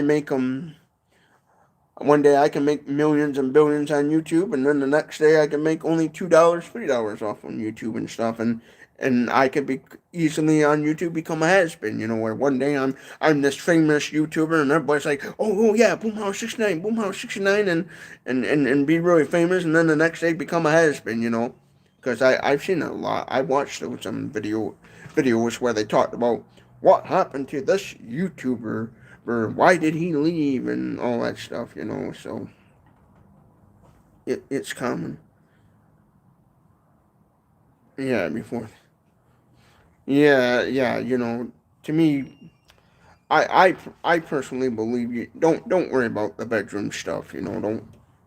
The goal is to find somebody that you truly want to spend the rest of your life with, like what my parents had. I would love to have what my my parents had. My parents had a marriage where they were together until death did them part. When my mother passed away, the way my dad was her first husband. My mother was my dad's first wife. My mom and dad both only been married one time, and that was just between them two and stuff. And so my mother when she was laying on her deathbed, my dad was right there by her side and stayed with her until the end. And then what happened is after my mother passed away, my dad just got depressed because my mother was all he had. He had nothing else, and he felt like after my mother left, he felt like that's it, that's all I had, and he just kind of got depressed. Where finally one day he got colon cancer, and it took him. So my father really loved my mother and stuff, and I was so lucky for the type of relationship that I had with my biological parents, because I knew my parents. I knew my biological parents. And stuff, And I was always glad to have the fortunate to be able to know my biological parents and to be able to live with them, because when I was in school, I knew a lot of kids that were adopted. I knew kids that didn't get the opportunity to meet their biological parents. They didn't get to live with their parents, and they had to live in foster homes and stuff. So I, through them, I got to know how the struggle was, and so I was always grateful that I got to at least got to know my parents and live with my parents and stuff, and the time with them and stuff. Sometimes kids, grow up with only one parent because the other parent died real early in life and stuff, and some women die giving birth and stuff, and so yeah, I was always I'm thankful for that. And so my goal is, if I get into a relationship with a woman, if it ever happens and stuff, if I ever get in a relationship with a woman, I want a relationship with a woman where we're together until we both, pass away and stuff. Until one of us pass away, like what my parents had and stuff. you know. I notice I know some women in my own personal life that I clearly see the types of relationships they're in, and from what I've seen, I could see that it's because they're with the guy because he's got money and looks and fame and stuff. I know a lot of women. When I was in school, I wasn't the popular guy and stuff. I wasn't the from Happy Days to Kudu Fonzie type, Kudu guy. I was the guy that a lot of women would avoid talking to because I wasn't popular. I wasn't Mr. Kudu guy. Actually, in the past, I was the kid that kind of people talked about and picked down a little bit, and it didn't bother me because I always figured hey, everyone needs that one person they can pick on and stuff, and so I thought, why not be that person, because I knew I could handle it and take it. And some of the people that used to be in the past that used to pick on me a little bit and stuff and kind of be a little bit, I guess, called a bully them, they changed, where now they see me out in public and they're like, hey, Justin, and I could tell sometimes by the way they act and the tone of their voice, they kind of wish they could go back in time and undo what they did and stuff, and so I forgive, and that's one thing my father, he did not do. He in school got bullied and picked on, and years later he would always talk about them people, yeah, them SOBs, and he just hold it a grudge, and I always looked at, people grow up out of certain ways, where I imagine some of the people that would have picked on my father, I imagine some of them probably changed their ways and would have in their adult lives treated my dad differently, and would have probably regretted that and stuff. I know in my situation, I think there was a few people that kind of they kind of you know picked on me a little bit, where they kind of regret it and stuff, because I know when I was in school, people used to talk about me a lot and stuff, and spread rumors and stuff, because I was the poor kid and stuff. So that's common. You live in the area where there's a lot of the rich kids were the popular ones, and then the poor kids were the ones that got picked on and talked about. I was in special education and stuff, and so I fully understand all that stuff. Bug flying around. I guess that lets you know, attracting the mosquitoes and the bugs. But yeah, I was the young poor kid, hard of hearing. I was in what they call special education because I was a slow learner. A slow learner. It took me a lot longer to learn something than other people, So, but I was always one of those people. Once I got it down pat, I was good to go and stuff. So I in a little bit of ways, I kind of call it like I had it. I had it coming and stuff. And then I don't hold grudges against people and stuff. And in the past, and I forgave them and stuff, and because that's what God wants you to do: forgive people and not and let it go in the past and stuff. And even the women and stuff that lied to me about, oh, I have a boyfriend, I only talk to, let it go, let it in the past, you know. Yeah. Because it's understandable. Like, when it comes to me and women and stuff, I fully understand. I have a lazy. I talk funny, so I can sometimes appear a little creepy, odd, and stuff, and that could potentially, some women are so worried about their image that they're afraid to date a guy like me. So I understand that when it comes to the dating world and stuff, in my situation, it's gonna be a little more challenging than versus some guy that's got a six pack abs and he talks normal and has a better job and stuff than I do then and stuff. So I understand the situation and stuff, and that a lot of women are gonna be more hesitant to say yeah I'll date you and stuff. Um, and I don't blame women that are that way, that only care about money, looks, and fame. I don't blame them, because I kind of more blame society and stuff. Because if you think about it, everybody look at the magazines. When I was a kid growing up, and my mother was very bad, sick in the hospital. I didn't have a cell phone or a computer to watch TVs and all this stuff, so I had whatever magazines that the waiting room had. That's what I had for my entertainment. When I was sitting for hours waiting for my mother to get done with her doctor's appointment, I would have to sit and read the magazines, and so society kind of pushes a little bit that kind of onto people and stuff. And then too, if you're drinking alcohol and you're getting drunk and you're slurring your words and you're talking dirty and stuff, of course you're gonna scared off of women and stuff. And I'll even admit that I'm guilty of that and stuff. Because yes, there's times where I had truly gotten drunk and I told a woman, something dirty and stuff, and then like, ew, get away from me. So I'm guilty of it. We all, because sometimes, the drunkenness will make you do things, and sometimes when you're drunk, you'll say things you normally wouldn't say and stuff, and then you sober up and say, why did I do that and stuff? And then the next day I'd see that woman have to apologize. She would say, hey, I'm sorry for being drunk, because, you know, because everybody around and people laugh and stuff. Because I used to like telling a lot of dirty jokes, and when you're drunk. So a lot of women will sometimes will say, oh, he's just a sexual pervert or whatever and stuff. And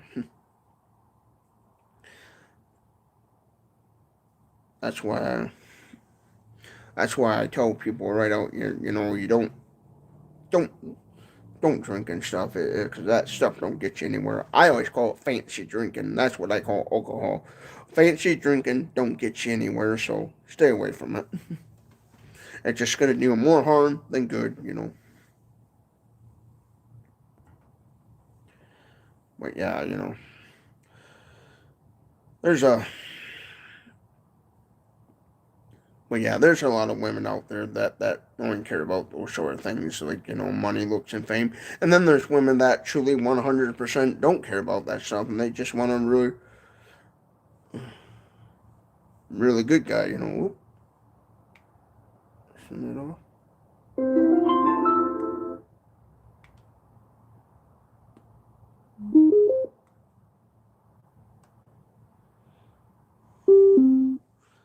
Okay, I think this microphone's working again.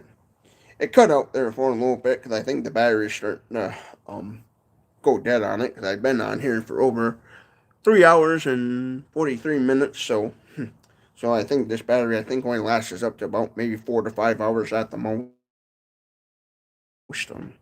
It cuts out or goes off and never works again, it's not going to surprise me, because it's a cheapo $20 little microphone.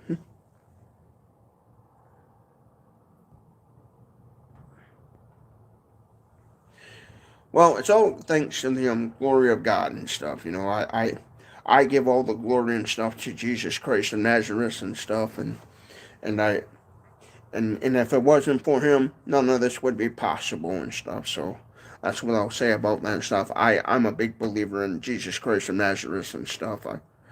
I believe he's the Alpha and Omega, the Lord of all lords, King of all kings.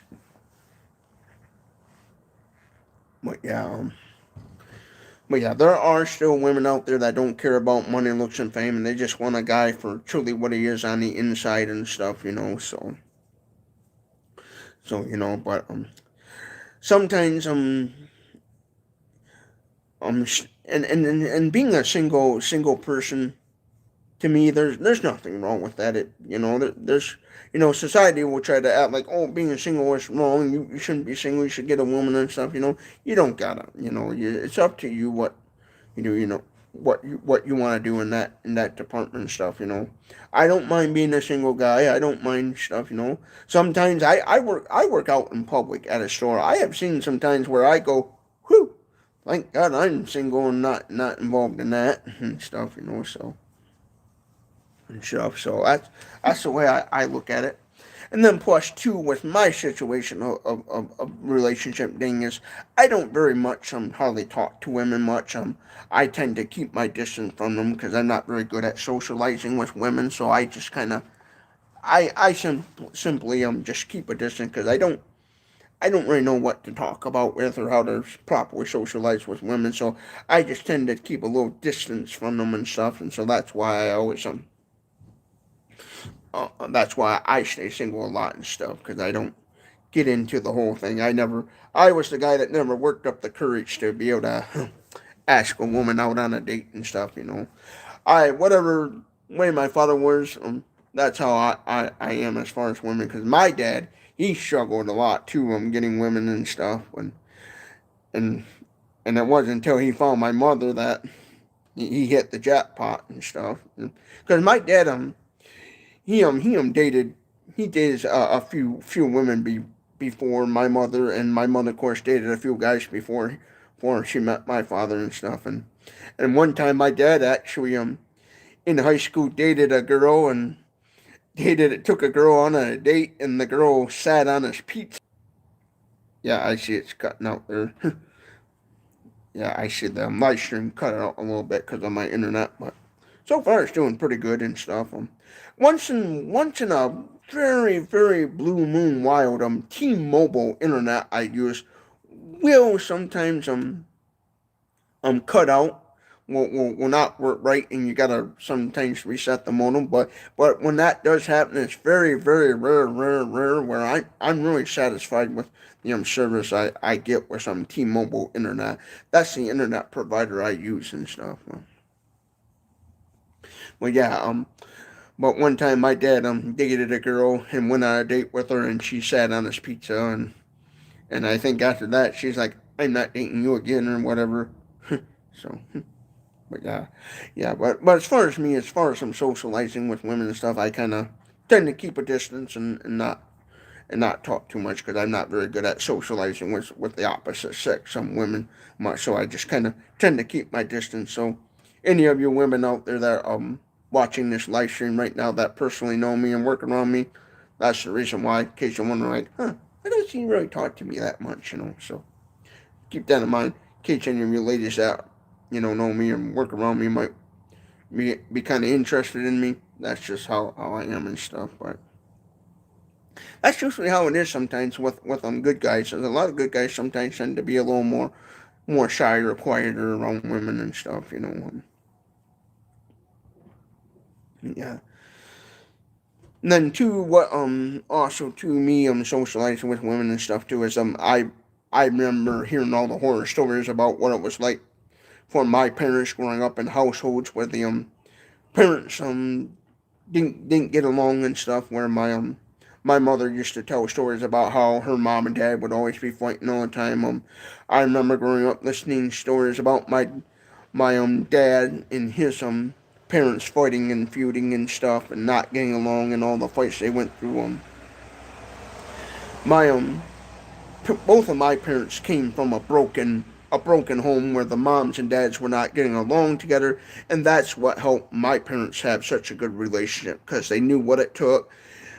They were both in that type of situation, and that's what brought them together and stuff. Because my dad's father, he was he was a narcissistic, he could be a little bit of a narcissistic abuser and stuff, because he, back in the Great Depression days, my grandpa, biological dad was an abusive person and used to, hurt his mother and stuff back in the day, and actually his father was, actually a few times in and out of the famous Traverse City, Michigan, mental hospital, a few times, and so my great grandpa was an abusive Charles, my great grandpa, he was an abusive person, and my grandpa, grew up in a household of abuse, and unfortunately he passed that. He inherited that trait, and unfortunately passed it on, and was, not very kind sometimes to my grandmother and stuff. So that's why the relationship ended and stuff, because my grandma finally got sick and tired of it and said, "Hey," told my grandpa, "you're not gonna treat me right, then I'm leaving and I'm divorcing." And so my father, growing up in that household, he knew what not to be, and said, "Okay, when I get me a girlfriend and a wife, I'm definitely not going to be like my father. I'm going to be a different man," and that really helped him out, and my mother could see that and stuff, and I imagine when they was on dating and stuff, my mother would talk about, "Yeah, I remember when my mom and dad would fight, and my dad would be like, oh, you think that's bad? Well, my daddy used to do this and this to my mother," so they had something in common, unfortunately, and so I imagine that's how it goes. Because how my parents actually met was through mutual friends. My father was friends with a guy that had a girlfriend, and the girlfriend was friends with my mother. So that's how my parents met, was through mutual friends. It just so happened that my father was friends with a guy that had a girlfriend that knew my mother and stuff, and was my mother's best friend. So one time at a bar and restaurant, it was actually in the little town of Sheridan, Michigan, which is not too far from me. In the little town of Sheridan, where years ago they used to have this bowling alley, a bar bowling alley, and they used to do live music and stuff, and they had dancing and stuff, and my dad would him and his one friend would have my dad take them to this bar in the little town of Sheridan, and they would sit and listen to music, and my dad's friend would be dancing with his girlfriend, and my dad's friend would be dancing with his girlfriend, and one time this girl invited my mother to come along, and at first my mother kind of wasn't gonna. She's like, "Oh no, I think I'll just stay home," and didn't feel like going out. And the one's like, "Oh, come on, you should come out, you should come out." And so my mom's like, "Oh, all right." And then she went. She met my dad, and they danced. My dad asked her to dance, and they danced, and then they hit it off, and then after that they became husband and wife until the day they passed away and stuff. My dad always said he always remembered the way when they first met, the way my mother was dancing on him. He could tell that, hey, this lady likes me, and so he asked her out, and then they hit on there and stuff. I remember my grandpa always used to say, my mom's father would say to my mother, he'd say, "I like this guy better." Talking about my father, he always said, "I like this guy better than all the other men you used to date and stuff." Because my grandpa actually liked my mom's father actually liked my dad, because he's like, "You're better than all the other men that my daughter used to date and stuff." And so yeah, it's just one of those things. They met for mutual friends at a bar, and they danced, and they hit it off and stuff. So yeah.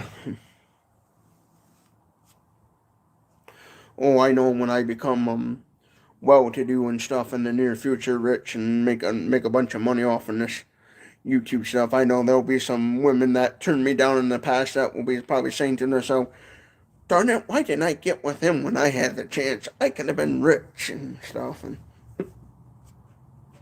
Or they'll see me with some lady down the line saying, "Damn it, I could have had that." you know. and stuff. I know when you do become well-to-do, you do got to be careful of that, because that's when the money girls will, what the rappers used to call back in the day, the gold diggers. Because I remember the one rap song. I ain't saying she a gold digger, but she ain't messing with no broke to broke. So yeah, so there's gonna be those types of ladies out there that, when I become well to do, that are gonna be like, oh, hello honey, give me your money, that's all I care about, and stuff. That's why I always kind of thought about it'd be funny in those times, be like, look lady, I know you just want my money, how about this, I give you $1,000,000, and you never, date another man again. Do one of those things where, look lady, I know you want my money, here's $1,000,000, now just shoot, go away. you know so because that happens and stuff. I've actually met people that ended up in those relationships and stuff, and I seen what happens when all you care about in a relationship is money, looks, and fame and stuff. Because I seen what happens in those relationships when that stuff is gone, the looks, the money, the looks, fame, money, whatever. That's when the relationships turn south, start fighting and feuding and stuff. And because I was actually related, well, by marriage. My grandpa's had second wife. She had daughters from a previous marriage, and some of her daughters, this lady, some of her daughters were money girls, and would always just marry men for the money, and then the man would lose the money, and then they would want a divorce and stuff, and end up, they would end up filing for divorce and stuff, and because the guy lost his money or whatever. And I seen that happen where the woman realizes, oh crap, he's broke, so they want nothing to do with the man and stuff. And so yeah, and then the man that was truly in love with them, they get a broken heart and stuff. So you always got to, in the dating relationship world, be careful of that and stuff. And men do a lot of that stuff too. There's men out there looking for sugar mamas. As they used to call it. Some people would say, "Oh, she's a sugar baby looking for a sugar daddy," or he's a sugar baby looking for a sugar mama and stuff. And so you always gotta be careful of that. A lot of guys, date the pretty girls, and then they get their heart broken when the looks fade away, and then they're on down the line to a newer, a cuter person and stuff. That's why I always say to women, would love to say to women a lot of times that I know 100% are in that kind of money relationship. I like to say to them, saying, what are you going to do when you get old, gray haired, golden years? Because because a lot of money guys will marry a girl for their, because a lot of women that are pretty sometimes will date a guy for his money, and then that money guy will only be dating that woman for her pretty looks. And I like to say to that woman, what are you going to do when the relationship fails, and when you get older and your looks fade away and he divorces you because you're no longer pretty? What are you going to do then? Because then you're going to be broke, you're going to have no money, and then what? Because then by then you're going to be in your golden years, senior years, and it's going to be too hard for you to actually to work and to make a money and stuff. A lot of women, I don't think, realize that and stuff. And plus, if more women, focus on creating careers for themselves, and money and wealth, and getting a job, and getting creating their own wealth and stuff, then they wouldn't have to worry about relying on a man's money for stuff, and I think there would be a lot less of that and stuff.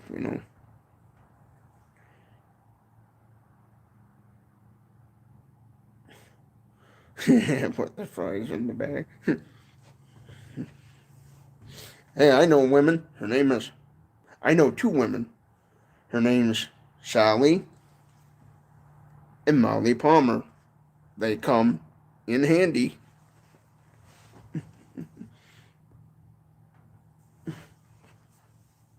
But yeah, so yeah, a lot of women don't think about that and stuff, and then they end up broke, poor, and have nothing. And the funny thing is, I met women who were who were in a relationship for money, divorced, and then went right back into the same thing, dating the same type of guy over and over. It's like, didn't you learn from your last divorce what happened? Yeah. By the Egyptians, that's how the pyramids were built. By Egyptians and whatever giants they had around at that time, Because the Bible talks about there were giants in them days and stuff, so. So I don't really know how the Great Pyramids were built and stuff. If you want to know how they were built, Google it.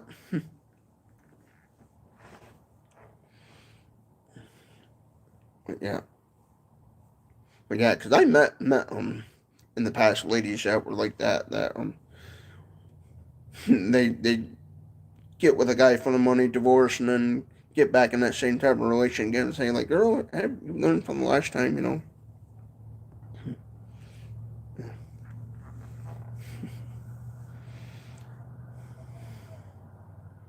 How was your internet holding up? Actually, holding up pretty good.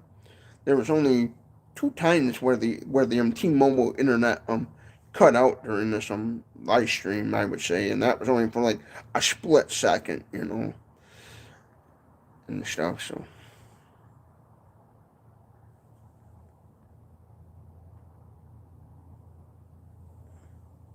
yeah, and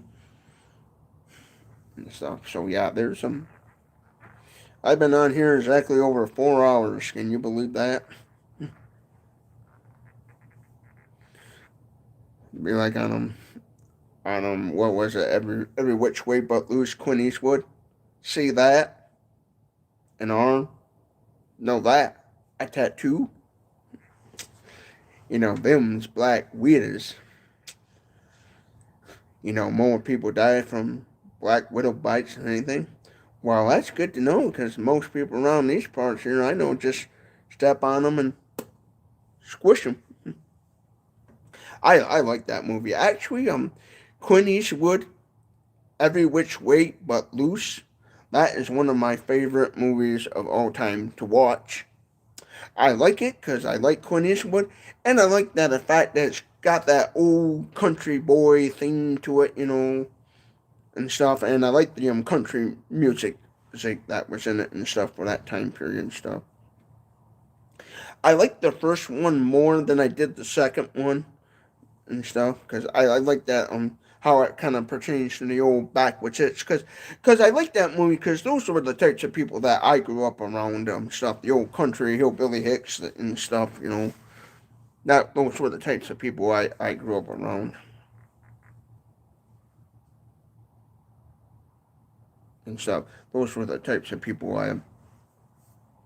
I grew up around and that movie portrayed and stuff. Basically, back in the day, that's how my grandpa was. He was a truck driver, drinking man, and would get into bar fights and stuff.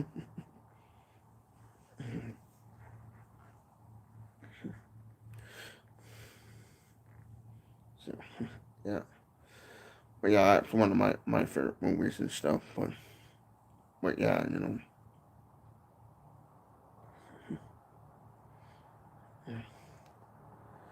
Well, let's see what time it is. Yeah, it's almost 10 o'clock, so I guess I'm gonna call it and probably get on Scottish, but you have an accent like an Irish or Scottish, but only very slightly. Well, my great grandmother, she was half German and half Irish and stuff, and so I have a lot of German and Irish in my ancestry and stuff, and and plus my accent is a Michigan accent. So, and I think in Michigan a lot of Scottish, Irish, and German, and stuff came to the Michigan part and stuff, because my great grandmother, my dad's grandmother, Helen, her name was Helen. She was from what I remember, my dad said she was half German and half Irish and stuff. So,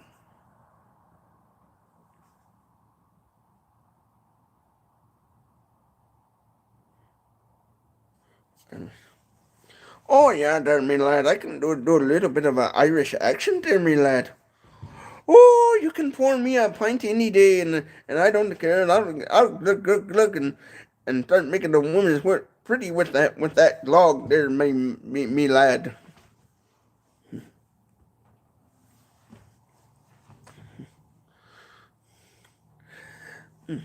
Okay, what? Well, back in the old country there, me lad, we used to put a drunk man in a lumboat until he was sober. And when people would say, "What would you do with a drunken sailor?" and I would say, "Well, then, me lad, I would shave his belly with a rusty razor."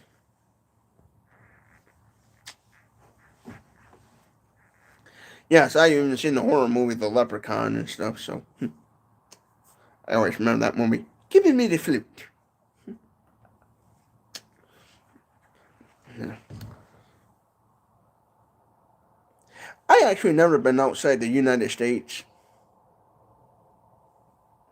The only country I've been in is the United States of America. And the only time I even traveled out of Michigan was in the state of Ohio, and that was in the 8th grade to Cedar Point. I never been outside even the state of Michigan. There's some states I'd like to travel to and stuff and countries. I actually think it would be neat to know the German language and go visit Germany and stuff. And I would also visit England just because they know English. You know, that English. Have a cup of tea with the mistress down in the corridor. Yeah, I always like that old TV show that they used to run on PBS called "Are You Being Served?" and stuff, and then also that keeping up the appearance and the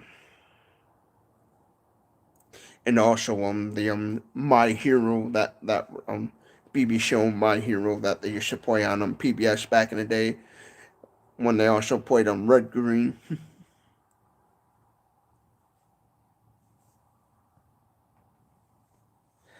Actually, I don't know a whole lot about fishing and stuff, so I don't. I do like to fish and stuff, but I don't know what time of the season is good for catching this and that and the other. I'm just one of those guys that just throws his fishing line out and reels in whatever he catches and stuff.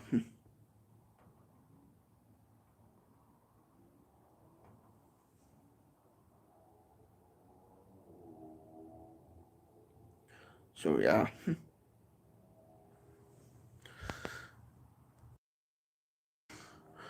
Oh, that's how to mute the microphone. And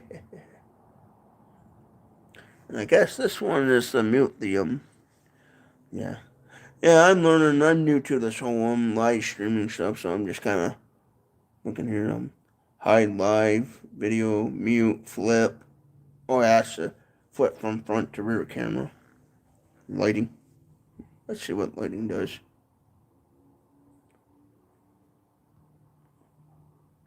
Yeah, rear light off, so that's probably accessing the rear light and stuff. So. Oh, I like fishing and stuff, but I don't care to make any fishing videos because I would be afraid to you know, an invasive endangered species and then film it for social media and accidentally film it on video and then post it live on the internet somewhere and then have the DNR knocking at my doorstep, finding me for catching the wrong fish and stuff. I do go camping when I have time and stuff. I've done a lot of camping. I actually went to a church camp. I did a video about that a long time ago. To a church camp where I slept in a tent and stuff, and I do kayaking and stuff. When I used to have my Ranger pickup, my father's Ranger pickup, I used to go kayaking all the time. The reason why I don't go kayaking now is because I just simply don't have a vehicle to tow a kayak around and stuff, and I'm not gonna try to tie a kayak to the roof of my car and stuff. In the near future, if I ever get a cargo van or a pickup truck, I will definitely be doing some kayaking videos and stuff, because I really enjoy going kayaking and stuff, and camping and stuff. I actually wouldn't mind having the money to buy a nice small little camper and stuff. There was a camper I saw that Bob Wells Cheap RV Living did, and I really liked that little camper, and I always thought it'd be neat to have the money to buy that camper and stuff. Because what I would like to do is basically buy a camper shell and just make something that would be basically like a hard tent where it would just have electricity and a bed and stuff inside of it. I wouldn't care to have a full kitchen and all these fancy amenities like big campers are and stuff. I'd rather just have just basically a nice hard shell box sheltered from the rain elements and stuff. And something that would hold up better in bad weather conditions than what a tent would and stuff.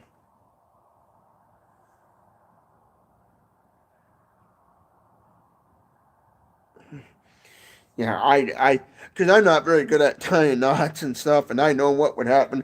I'd be zooming 50 miles per hour down the road and stuff, and then have the wind take it off, and then I'd be looking in my rearview mirror, go, there goes a boat. Oh, wait a second, that's my boat. And then knowing my luck, it would smash into somebody else, and then some guy that had some issues there, where the person behind me driving, tailgating me, would want to kill me. Or I'd probably hurt them and stuff. So yeah, that's why I wouldn't do that and stuff. But yeah.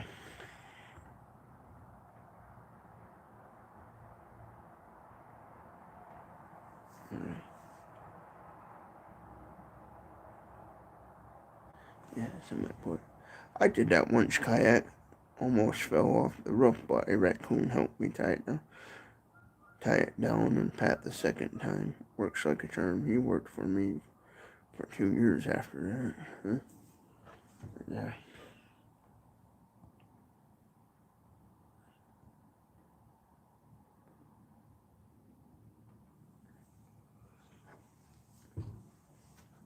But yeah, if I ever got a cargo van or a pickup truck, I would definitely do that again.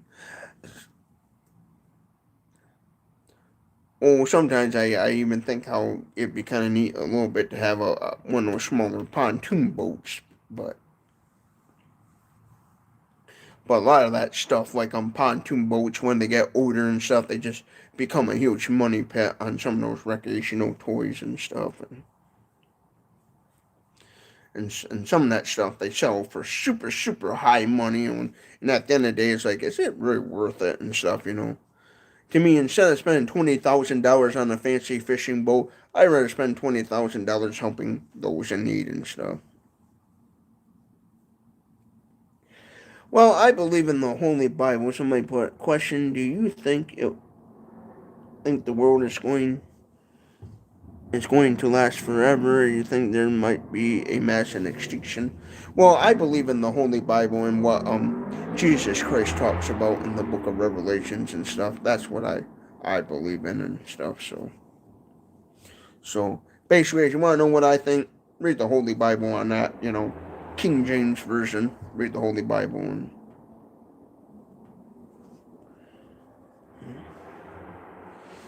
But yeah, 33 people actually watching this live stream. Wow. YouTube's really showing the world my live stream. I say cool. Now we're down to 27.